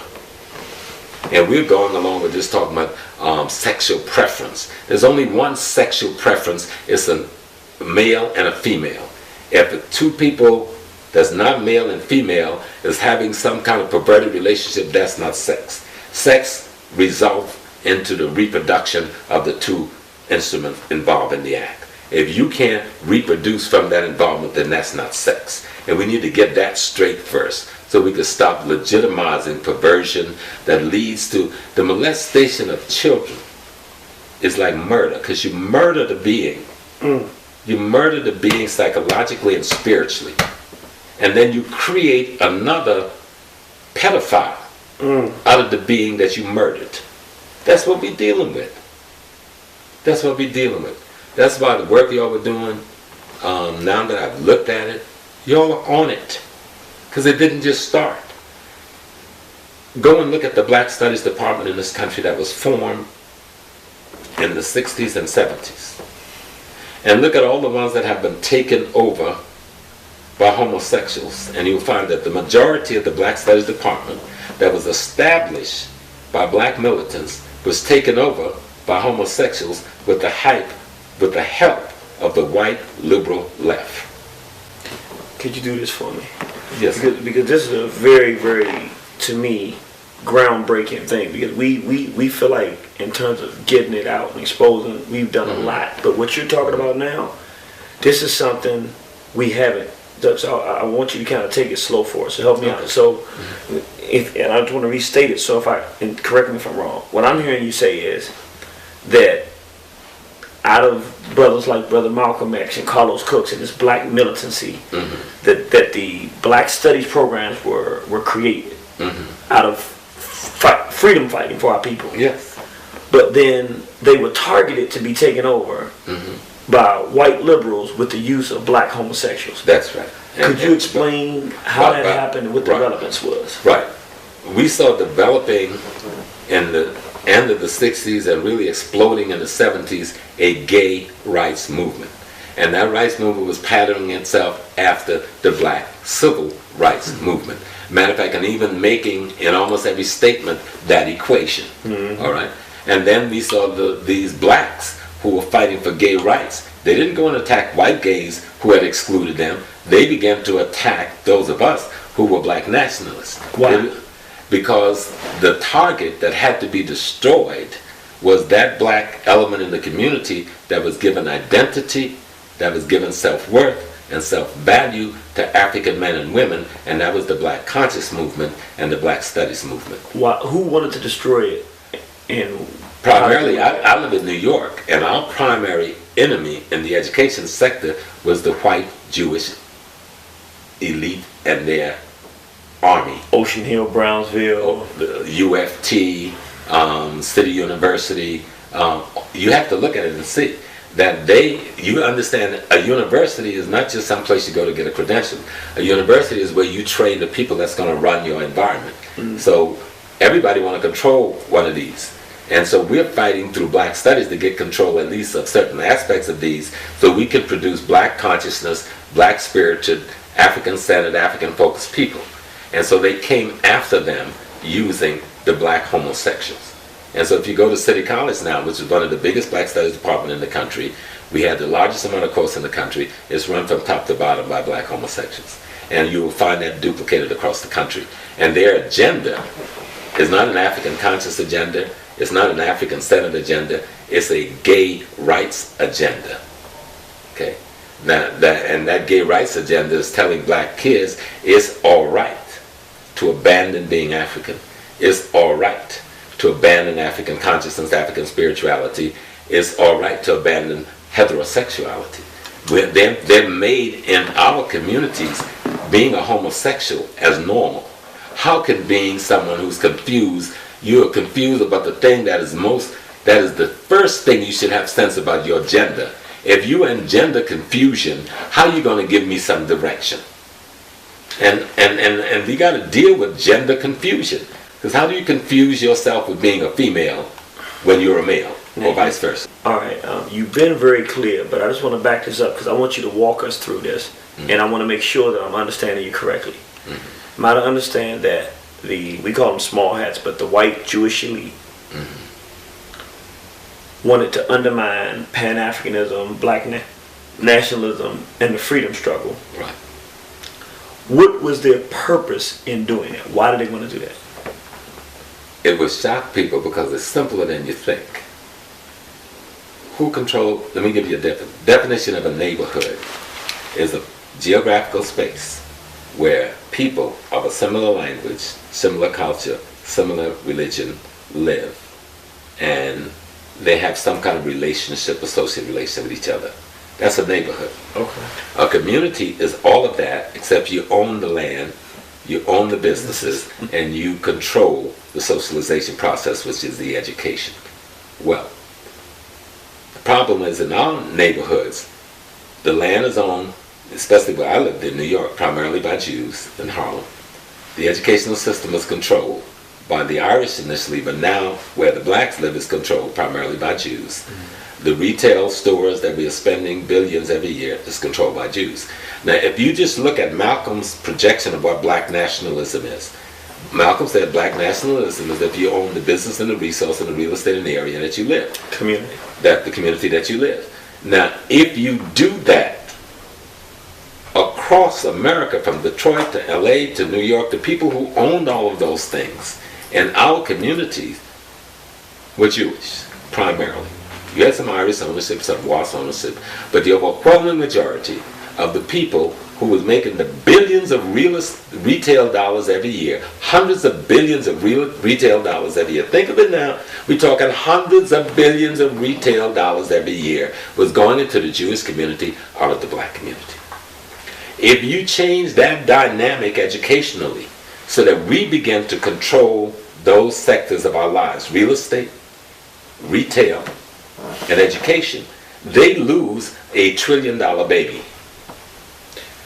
Do you hear what I'm saying? So you're saying that they are so wicked, dismal, and evil that this whole push to undermine black nationalism, Pan-Africanism, and a self-esteem for black people through our own knowledge and history is to ensure and to promote homosexuality and pedophilia and destroy family structure and community, is so that they can continue to economically bleed and exploit African people. To exploit and bleed and rob the African population. And why would the black homosexuals work with the white so-called Jews and agree to this?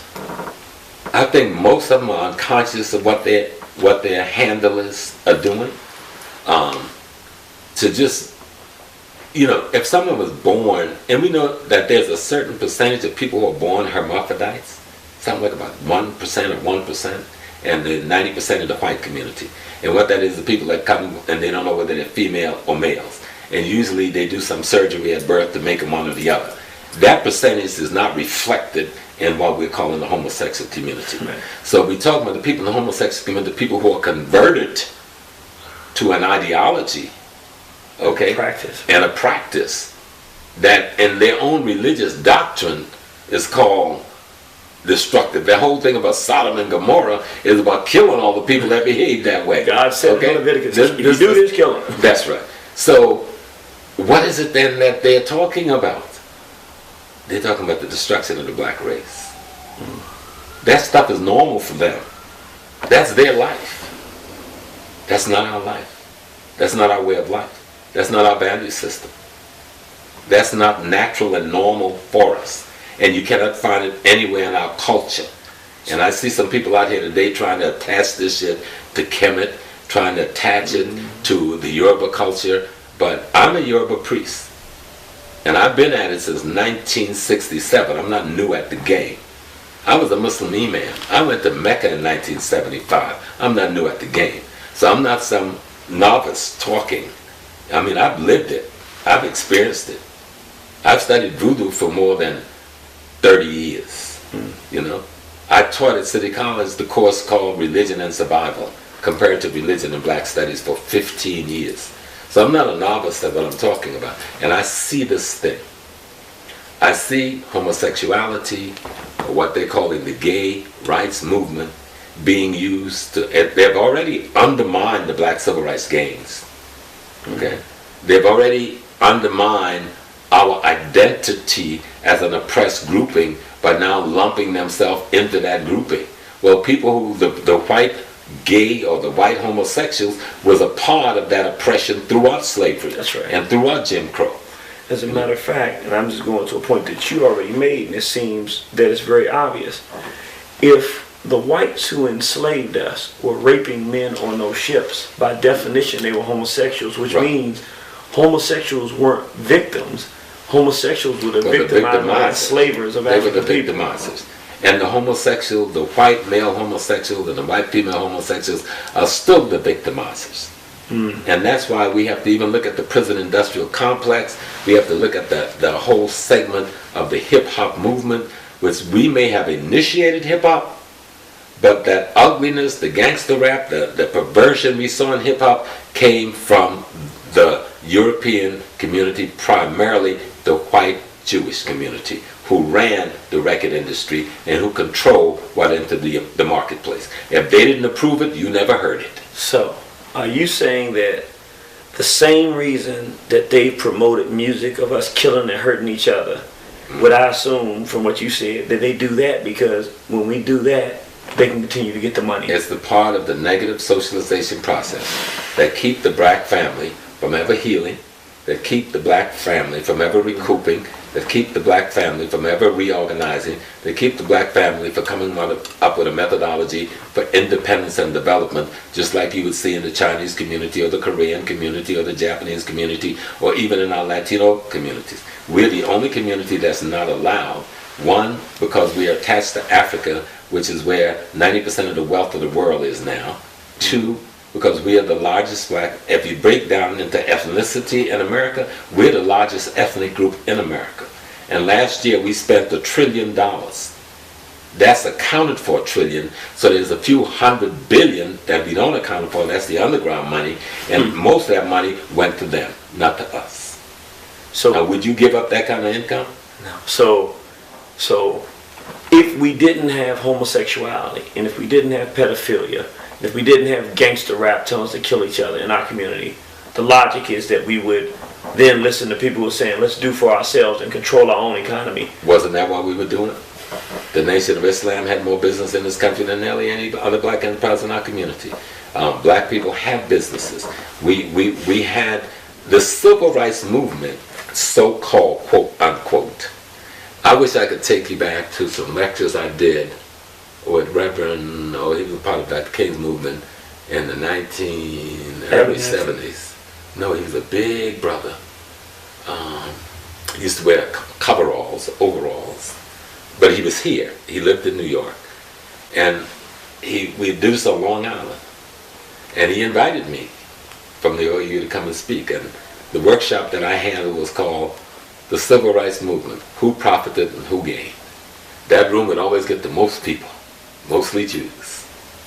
10 minutes into it, I'd have the least people. Try to walk out. But let's look at whose movement, who profited, who gained. At that time, in the South, the Jews did not have a Southern franchise. But the black had a Southern franchise. But now they have a Southern franchise and we have no franchise. Because first, you helped us embitter the Southern white population to such a degree we can't even work together in most areas. And then you came in with them and said, I'll help you handle the niggas. So they forced this social integration and interdating and stuff. And destroyed what they destroyed. Because not only that, see, the laws don't just stand for black folks. The laws that integration produced gave them the Southern franchise too. And they had the money to buy into it, and we didn't. Because they were locked in the Northeast. with an overeducated population, an over-economically abundant population, but with no geography to spread into until the Civil Rights era opened up the doors. So they used. You understand what I just said? They used us as a battering ram. You're damn right. To open up economics and access to the country for them, but then close our own economics. And the white. That's right. The white nationalists out there. And then partnered with the same cracker that he was once fighting against to keep us from profiting from those gains we made. And then ultimately turned down and is closing down the Klan and fighting the white nationalists that he partnered against to hurt us. So now he owns everything. Yes. So that's Southern law, something they got down there? Poverty symbol. Who do you think that is? A bunch of small hats. That's right. I know all too well. So I know, I read the stuff, I saw what they went after you.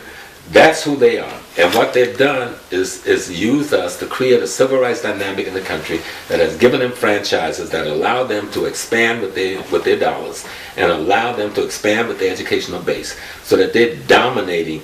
Look at follow the union called the UFT, founded by Aldous Shanker in response to Ocean Hill, Brownsville, where some black folks were just trying to teach their own children their history. They came up with a national war, and that became the union that inundated the whole country and did everything they could to destroy black self-determination in the school system nationally. You know, and then look at the record industry now. The music is one of the things that affects the psyche of a person more than any other thing in society. And look at who's controlling the music industry, especially that aspect of the industry that the black community gets to listen to. Choose all the way through. All the way through. And it's nothing new. So they love messing with babies. They love me. And matter of fact, that's what pedophilia is. It's an older male, younger man. And so when you look at God the Father and you look at Jesus, that's pedophilia. Older male, younger man. You all them damn Greek stories. You can look them all up. All of that shit is based on faggotry, homosexuality, pedophilia. Go look it up. Every last one. Hercules and Iolaus. Y'all was watching it. I was watching it too. You know what I'm saying? They put all the little mysticism in, and see, that's what pull your ass. That's the cheese on the trap. We like the fantasy shit. We play the video games. It's fantasy, and so they got all the little superheroes in it. If you go look it up, look up Hercules and look up Iolaus, and it'll tell you that Iolaus was his younger mate. It was his younger mate in the Greek mythology. Hercules was a goddamn faggot. Okay? I'm sorry. And so when you talking about niggas is strong, Hercules is strong. And so when you go to the gym, we go work out. I had to cut into a white boy one day. This motherfucker, we in there sitting in the sauna, my brother was with, we in there, we're going with our shorts on or whatever. We ain't going, this motherfucker gonna come in there butt naked, man, and gonna lay his ass. Man, I cut straight into his ass. I said, what the fuck is you doing, man? You know what I'm saying? Then he went to talking, and I said, man, I just went out like you cracker, I went out on his ass. He said, oh, whatever. I said, man, let me get the fuck out of here. That's where they go. That's a pickup for them. They go to the gym. So you got, even when you go to the gym, you got to watch how you got to keep your shorts on, man. You can't come in, I'm thinking it's manly. All that shit is Grecian. All of it is Grecian. That's a pickup. Homosexuality is ingrained in the society. America is nothing but Rome, is nothing but Greece. Okay? And so this is what we know this, but you work for the motherfucker. Huh? You send your babies to teach, to get taught by this motherfucker. Huh? I went to Catholic school. Everybody fuck with me. But there ain't no, a lot of them was altar boys. They go in, they go in the back. You don't see their hands for a minute, you know what I'm saying? You like that, you thinking that's prestigious, you know what I'm saying? You like, but these motherfuckers got thousands of cases on their priests. Thousands of them. The Catholic Church they paying up their ass for all of them damn rapes and shit and fondlings and shit. And the thing is, a lot of their mamas and daddies knew about it. Man, some of them priests, they got the key to a lot of their people's houses. They can just walk right in the damn house. I was reading on one where the priest come over to talk to the family. He done went all upstairs, found their boys, and have been doing this shit for over 10 years. How can you not know that? How can you not know that, man? And so that's why the babies, man, is in such a disarray. They ain't got nobody looking out for them. They ain't got nobody looking out for them. I worked in a detention facility. I seen them young boys come in and out, and that's why I hate for old motherfuckers to bring their ass in here and say, look at what the youth doing. The fuck is y'all talking about? Y'all ain't done nothing for these babies.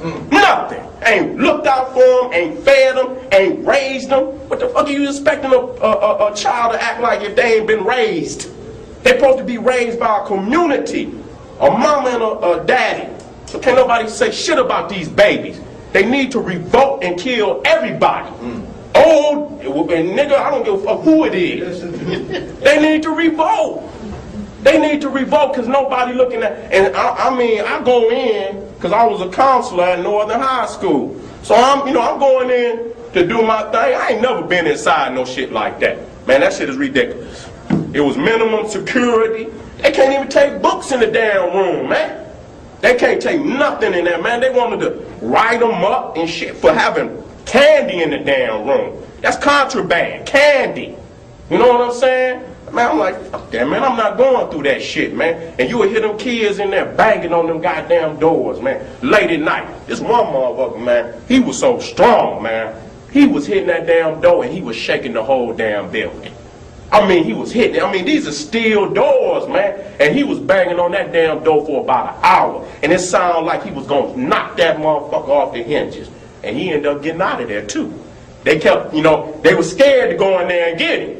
No, you supposed to go in there and put him down. You know what I'm saying? And they know how I'm cut. I'm not going, I'm a hood nigga.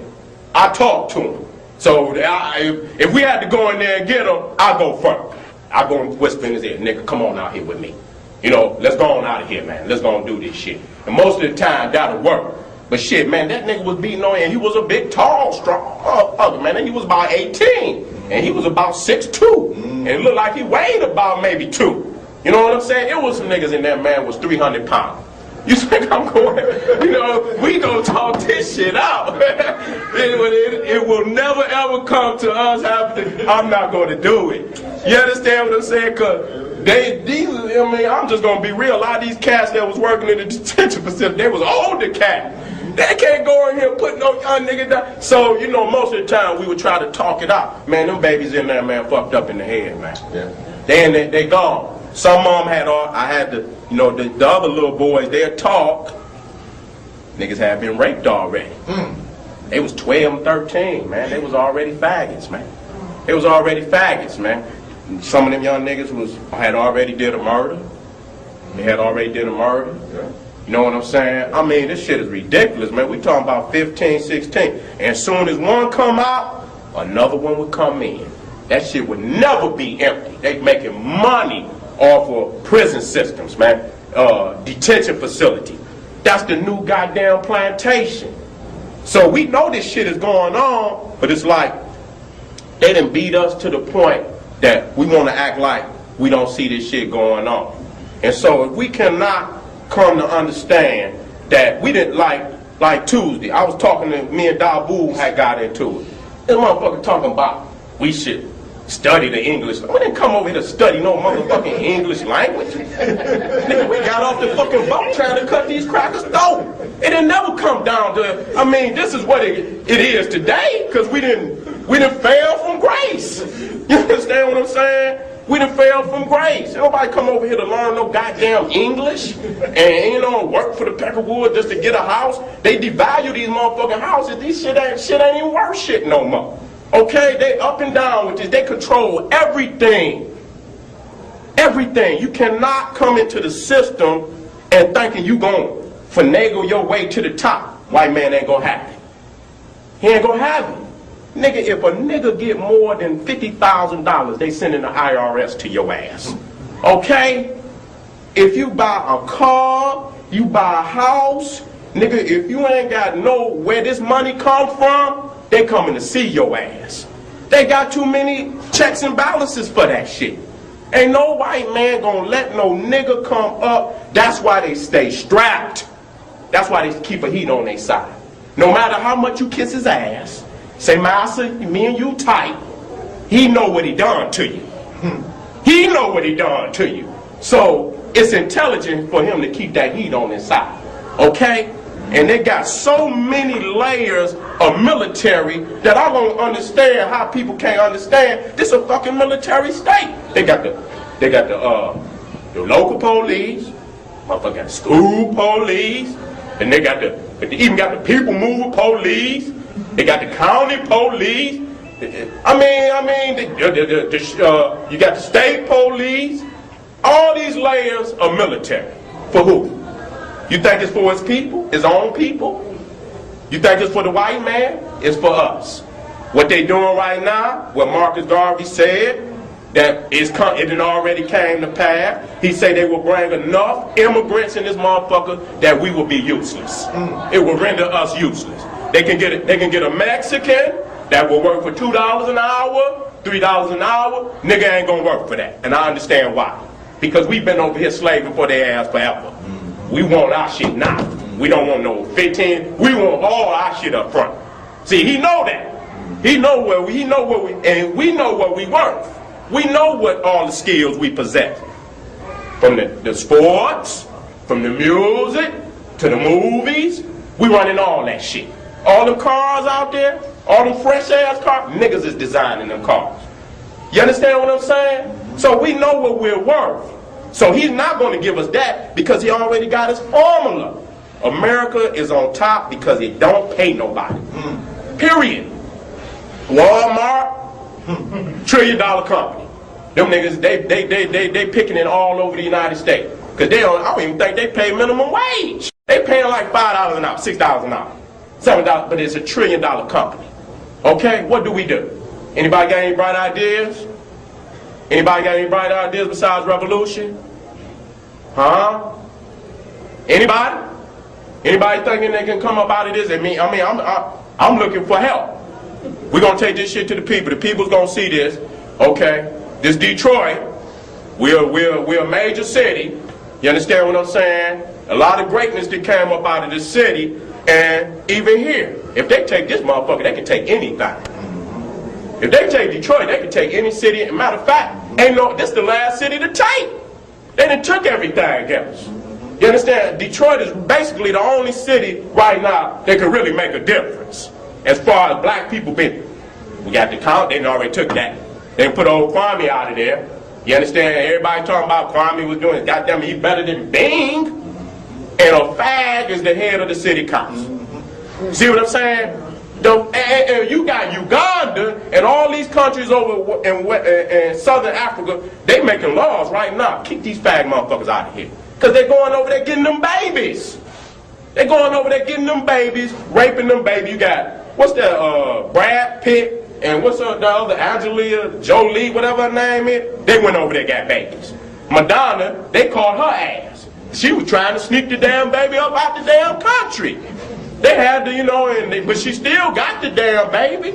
They taking it, and now you look at Haiti, looking on TV, these white people got, and they, oh, he's so adorable. Oh, God, man. Can you go adopt a white baby? Can an Asian go adopt white babies like they're adopting our babies? They raping their mind, and what they do, all they doing is creating another caste system of niggas that work for the Peckerwood. That's my mama. That's what they're gonna start saying. That's my mama. You talking about my mama. That's my daddy.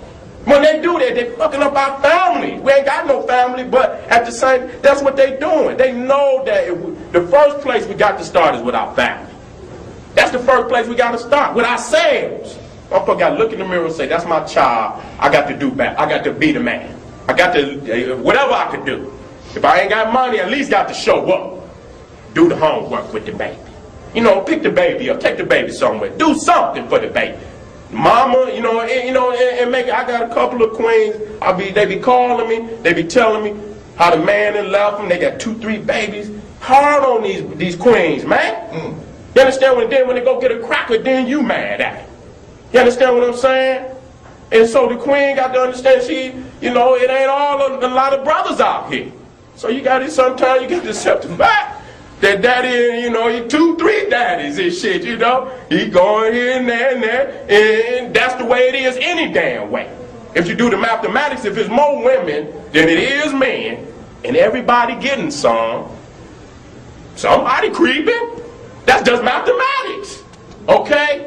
But I'd rather, the sister got to understand that it's better to be with a brother in any predicament than go with a cracker. These crackers is having sex with dogs. I got it. I know you got a cousin, a little cracker auntie that you love. You got a little white uncle. I'll pull that shit out on you quick and show you how they get down. They sleep with any kind of animal on the planet. I got it all. They sleep with a dog, sleep with a horse, motherfucker sleep with a donkey, a monkey. Hey, this one motherfucker even this motherfucker took leeches and put it on his penis. Do you understand what I'm saying? This one woman took a damn snake, stuck it up in her vagina. Okay? This is where all the diseases come from. And then, listen here, them white women, white men, they suck dog dicks. All right?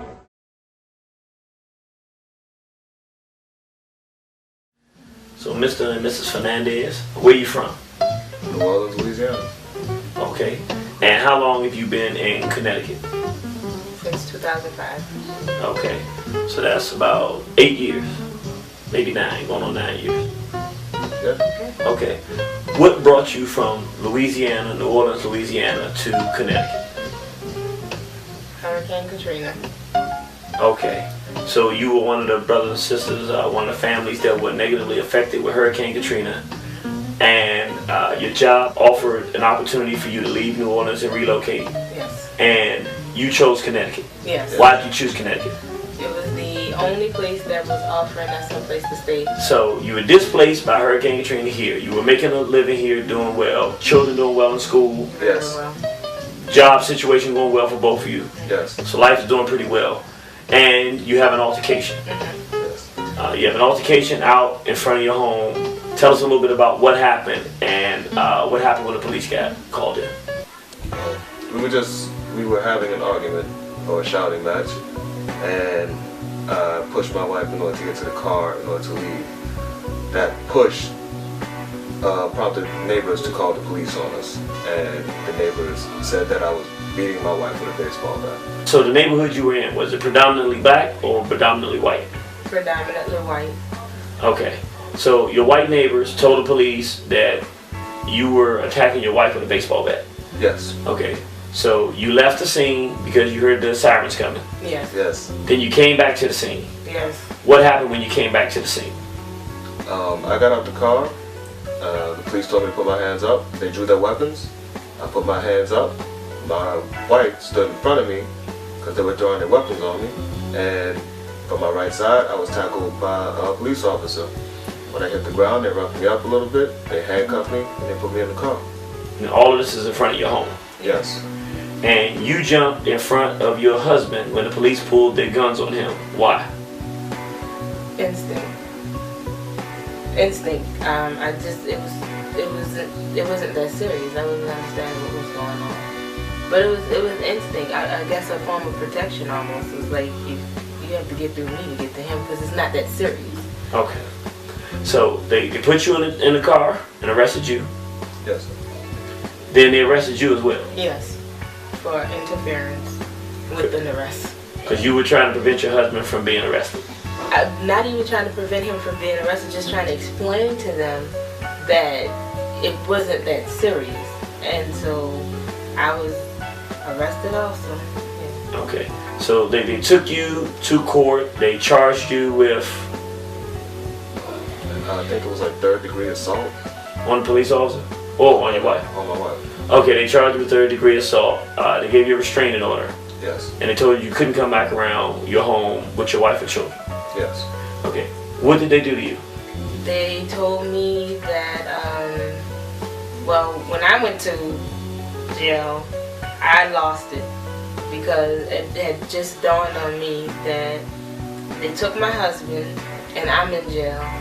And even though my friends are home with the children, they're my kids. So if none of us are there for the children, then somebody has to take them. And so I didn't know what was going to happen to my children. And nobody was answering me because I kept asking, where's my husband? What's going on with my kids? Nobody said anything. I had a meltdown. Okay, so this is your first time being in jail, so you freaking out. Your husband's not there, you're not around your children, and you're like, jail is not the place for me. This is not what we do. No. Okay, so they take you to the psychiatric ward. Then what happens? Well, first I went to the emergency room, and I was still handcuffed to the hospital bed. I heard some of the nurses talking about my situation as if I wasn't even there. And just listening to them, I started crying and trying to get myself free. And then I just remember a burning sensation in my arm, and then I was out. So when you woke up, what happened? I came to a little bit because somebody was taking my hand and I was writing something. I just remember this lady with blonde hair. She was an older lady because her voice was kind of shaky. I don't remember the conversation at all. I don't remember the conversation, but then I went back to sleep, and when I came to again, my best friend was at my bedside telling me that I signed my children away. You didn't read or anything like that. They put it in your hand, they drugged you up, and it was signed, and then they took your children away. And they took my children. Whew. Okay, so you find out your children are taken away, he's gone, now you're in the process of realizing they've come to take your children. Now you want to get your children back. Yes. So what do? They told me the first thing I had to do was go to a hospital. So I complied. I went to the hospital. I stayed for a week. And then I went home by myself. No husband, no kids. And then my next set of instructions started to come along. I had to do psychiatric meetings. I had nothing in common with any of these people in these groups.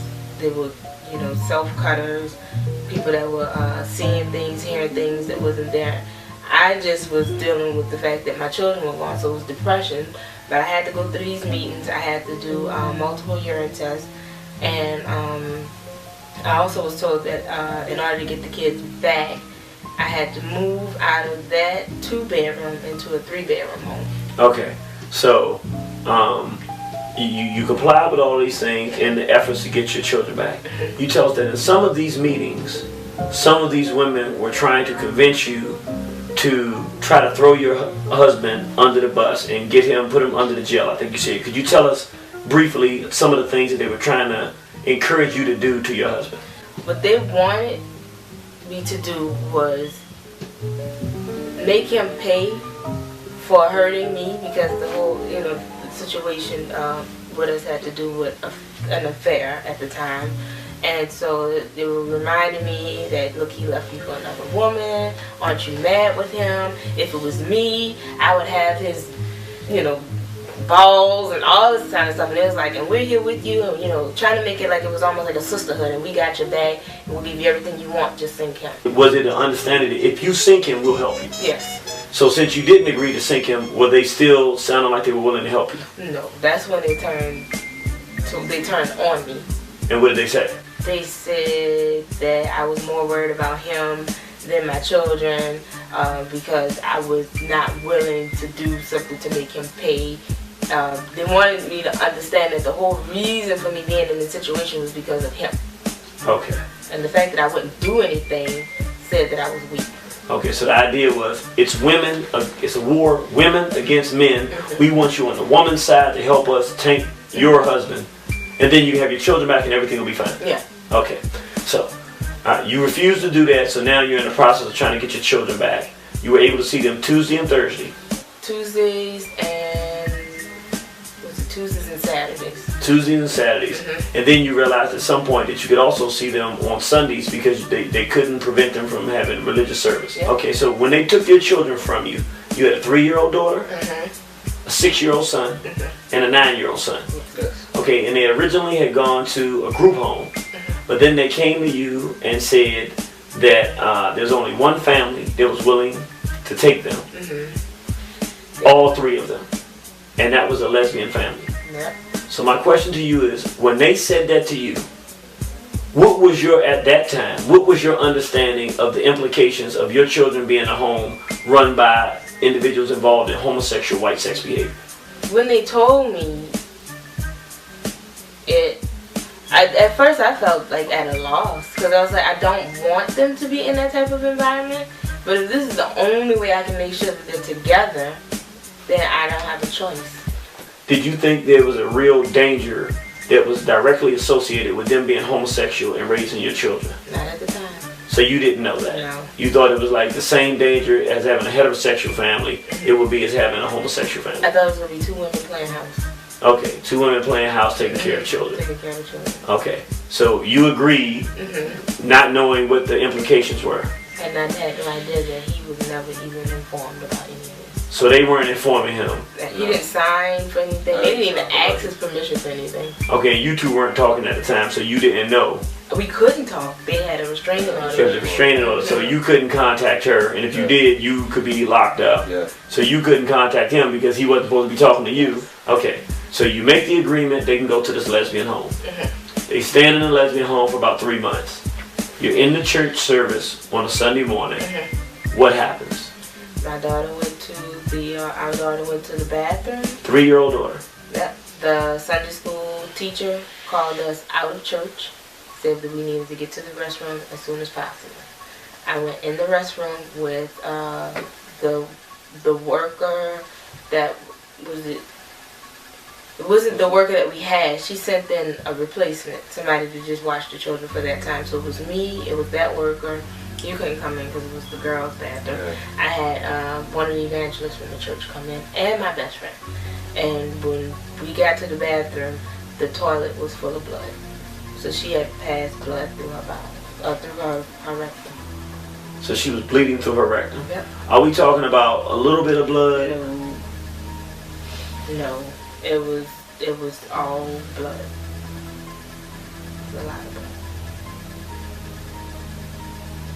And was it, had she taken a bowel movement, or was it just blood? Or you couldn't see a bowel because it was so bloody? It wasn't that much for her, not like that. It was a little bowel movement, but it was more blood than anything else. Okay, what did you do when you saw that? I got weak. Like I thought I was gonna throw up. That's how much it was. But I talked to I just wanted to make sure that everybody in there saw what I saw. And the therapist said, because I called the doctor immediately, and I called my attorney.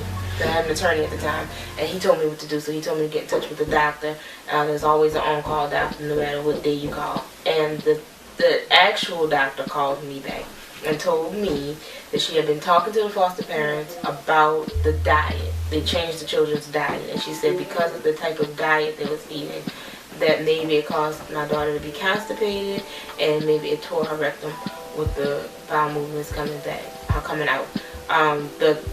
The worker said that that's too much blood. That was too much blood for it to be something dealing with constipation. Okay. So what was the end result of that situation? You reported it? And that was it. And basically their conclusion was that nothing had happened to her, it was just her diet. Her diet. Okay, that was after 3 months. After 5 months, around 7 or 8 p.m. at night, you get a phone call from the social worker, from the caseworker, saying that the foster care parents have had it with the 9-year-old son, and that he has to leave the house and that you have to take him back. What happened? We got that phone call 7, 8 o'clock at night saying that we need to take him back. Apparently he had tore the house up, urinating on the furniture, tearing down curtains, tearing up the bathroom. He pretty much went crazy all over the house, and I believe he was tired from whatever treatment or whatever abuse he was taking while he was in the house, and he couldn't take it anymore. So he came back to the house. Okay, so he whatever was going on was so bad, he was fighting and tearing things up so bad he couldn't take it. They said, we can't deal with this guy anymore. And they probably were nervous of what his next move was going to do because he was resisting. Yes. Okay, so you take him back. Then a month later, you get your other 2 children back. Yes. In brief, what was the explanation of why they were willing to give you the other 2 children back? They said it was going to be 15 months, but then they gave these other 2 children back to you in a month later. The reason I was given was because I had done 110% of what they had asked of me, and that it was a job well done, and this was my reward to get your children back. Oh, so you were doing a good job of trying to show that you were an appropriate parent and ready for parenthood, so they gave your children back. At that time, did you know anything out of the way had occurred in the home? No. We heard about they allowed our younger son to cross dress. And I tried at one point in time to address that. So wait a minute, they did what? We had one child while in the home. Your 6-year-old? 6-year-old son. Yes.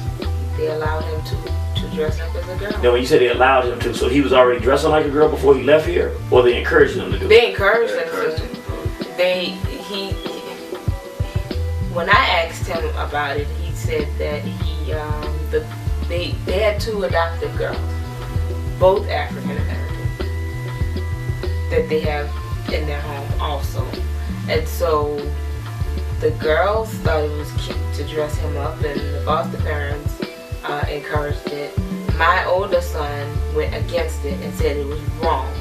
They told him as long as he does it in the house, nothing should be, it shouldn't be a problem, that it was okay. I told my son to let the foster parents know that I wasn't comfortable with it. Their message through him to me was, as long as he's in my house, he's in my room. There was nothing I could do about it. So these lesbians were encouraging and essentially forcing, because they're the adults, forcing your male son to dress like a female.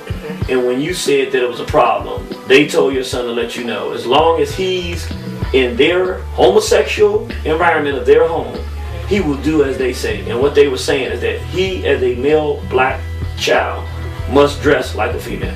Okay, so after about a year, these are children who were straight A students or very, very, very good students, had never had problems in school, never been diagnosed as having any type of issues, pretty much stellar performers, academic performers. Yes. All of a sudden, your children were getting in all kinds of trouble in school. Tell us what kind of trouble they were getting in. One of my sons was throwing chairs. Which one? Was that Jamari? Yes, Jamari was throwing chairs. The 6-year-old one or the 9-year-old? The 6-year-old. Okay. My older son started picking up the habit of bullying, not just other kids at school, but also his younger brother. Okay. Disrespecting teachers, disrespecting women in general, not just teachers. They were disrespecting people also at church. Yeah. I've never seen that type of behavior from my sons before. I was used to them being very well behaved, and all of a sudden they're just, something triggered something within them, and they just started going at any adult or child that was pretty much within their vicinity. So when they also started, he also started defecating on himself. Yeah. Hold on, which child? The oldest. The oldest son started urinating and pooping on himself. He was hiding it in his room. Feces. Making himself throw up. He's making himself throw up. He also cutting himself also. Was your daughter doing anything? The 3-year-old? No, she seemed the same. She was okay. She didn't know. She just was in her own world at Okay. that time, yeah. So you noticed a substantial difference of behavior in your sons. How did you learn what had really occurred in that home? I called 211 and talked to an on-call therapist.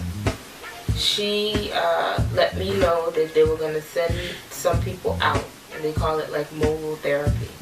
And so what that is like the therapist leaves the office and they come to you with all of the paperwork, all of the diagnosis and all that. So it's like therapy on wheels.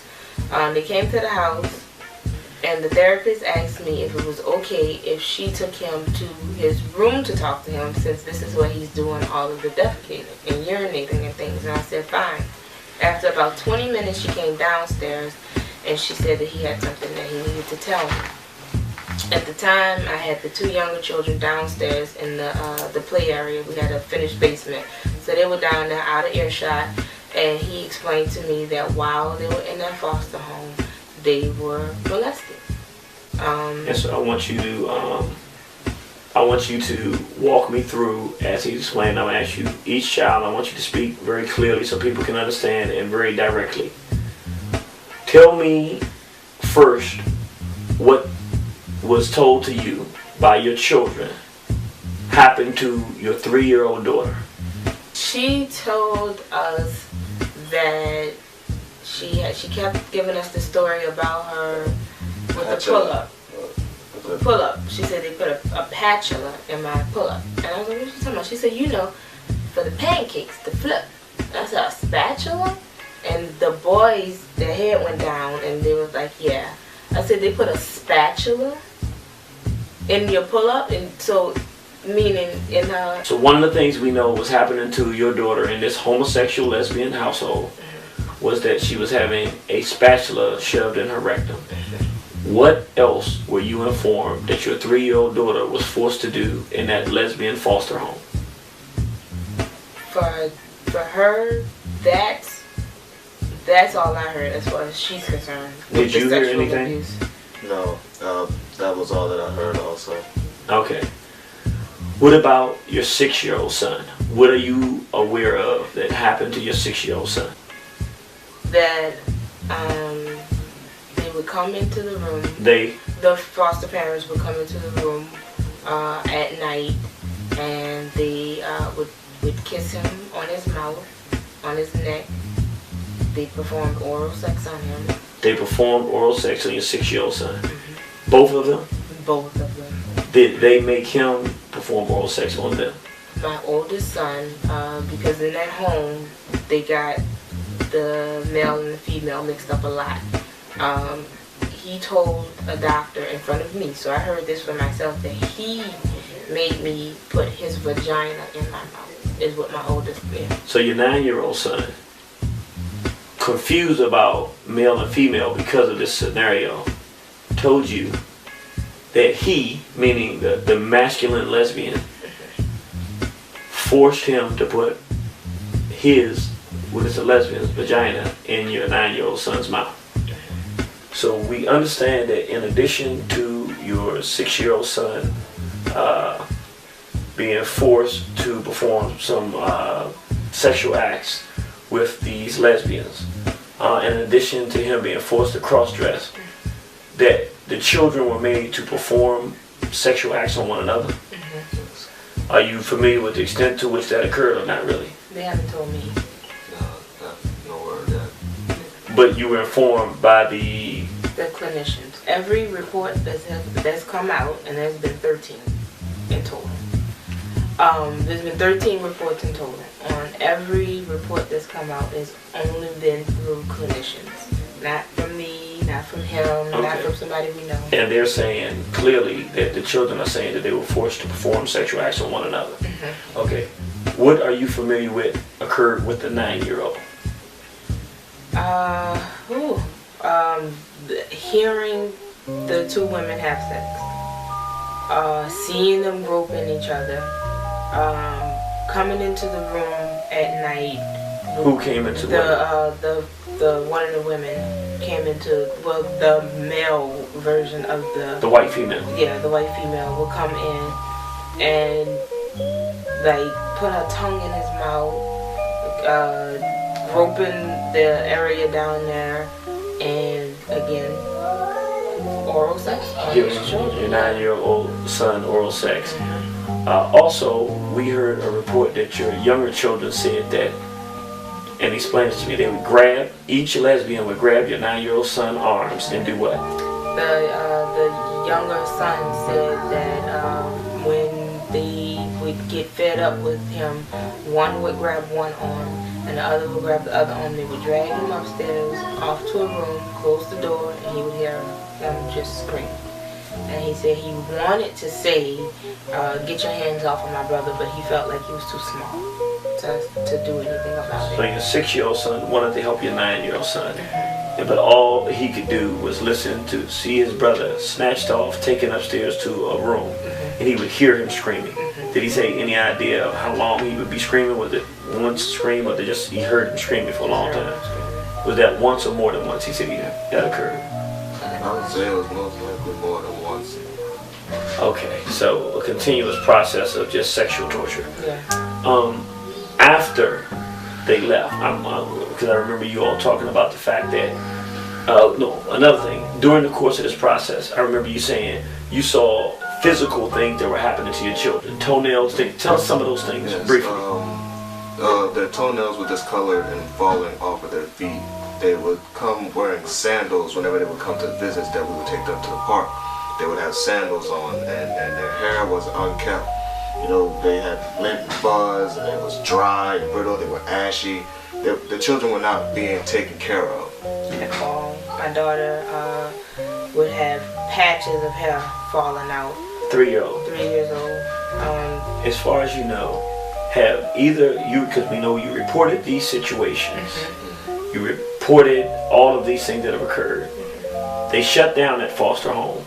But as far as you know, have either of these 2 lesbian predators been convicted or tried of any crime? From what I've heard, they have not so much as knocked on their door. There was one situation where I was told that, and I don't know how true it is, but I was told that a DCF worker went out to the home and asked the women, did they do this? And of course they say no. Then I heard another rumor that they asked the daughters, because they have 2 adopted black children, and they said they asked the daughters, did they witness any of this? And the children said no. You said at one time that that the lesbians threatened your sons and your children, that if they went to school and told what happened, what did the lesbians say they would do to the children? They were going to kill them. So your children were told that if they tell these sexual things and torture that was going on in this home, that these lesbians would kill your children if they told anyone. Yeah. Yes. Now, before this experience, were you familiar with white sex, homosexuality, European culture, or this whole white sex agenda? No. Were you of the mindset that many black people in this country have been convinced of, that homosexuals is a different lifestyle, but these are individuals that's over there doing what they're doing, and what one does behind closed doors is their own business? Yes. Now that you've been exposed to War on the Horizon, the white sex assault, and the homosexual agenda, and you've had this experience, what is your new feeling about this situation? We gotta protect the children. We have to protect the children. We are being set up so our children can be taken away from us, and they can be trained to be whatever somebody else wants them to be, and they don't care what happens. They just want our children, and they want us to cease to exist. We know that historically they had what they call sex farms, where they would take black children and act out on them in sexual manners and use them as sexual slaves. Do you feel in any way, shape, or form at this point that this foster care system, this adoption system of these homosexuals taking children, do you feel like this is a return to what they did to us during enslavement? Not so much as a return, but a continuation, just in another form. I didn't know that it was before War on the Horizon. I didn't know that this was actually happening in foster homes until my children's story was told. Then a few months later we found out about the male couple that had been raping their adopted son from the time he was maybe 3 up until 15. This is in Connecticut? In Connecticut. And I think they settled out of the court or something like that. So then I started hearing more and more stories. The impact, you were talking about some of the impact after you got your children back, your middle son, some of the being forced to cross-dress, being forced to experience these things. What are some of the impacts that you've had to fight with your youngest son? What happened when he first came back in terms of him being effeminized and you having to fight with that whole scenario? My son was not the same person anymore. his personality had been completely changed. Erased. Yeah, and replaced with femininity. He didn't. His posture was different. The way he talked was different. The way he walked was different. The way he did normal things. The When way you he say handled different, tell me what you mean specifically. There's nothing there sometimes with him, and it's and when I talk to him, it's a sense of shame and just being alone. He feels like nobody gets him. He wants to talk about it, but I don't think he knows how to, and then he doesn't have anybody that he can talk to. So when you say he's been effeminized, would you say that he was participating in behavior that if someone didn't know him, that they would classify and say this is homosexual? If not, it would be considered homosexual tendencies at the very least. Okay. And how have you combated that? Well, I thought to try to put him in sports. He's not really interested in sports. So was he interested in sports before that? No, not really. Okay, so he's never Basic been childlike play, hide and seek and stuff like that, but no, not really basketball or football or anything like that. And he came back with a fixation on Disney princesses. And I mean a serious, anything Disney, particularly Alice in Wonderland. Has he ever tried to or desired to dress like a girl since he's been back? I caught him in my heels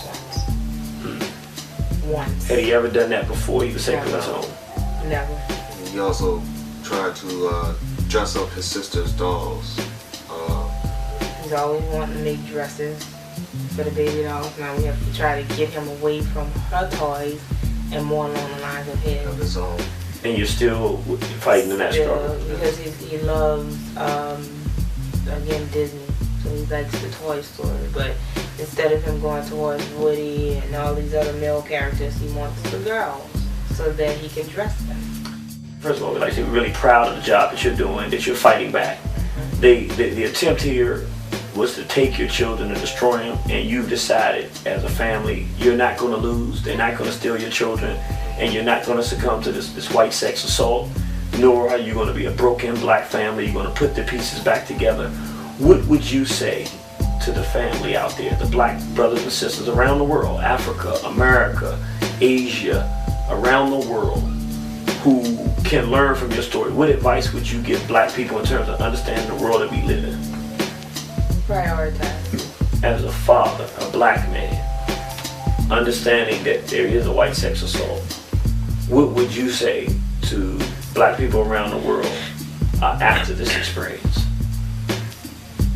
I would tell fathers to make sure to stay involved in their children's lives. Respect your queen. Respect the woman that you have chose to make children with, especially in front of the children. And make sure to protect your family and to teach your children that these people are out here, because they are predatory by nature and they're waiting. So protect when you say your family. These people, who are you talking about? Homosexuals and the people who work and coincide with them.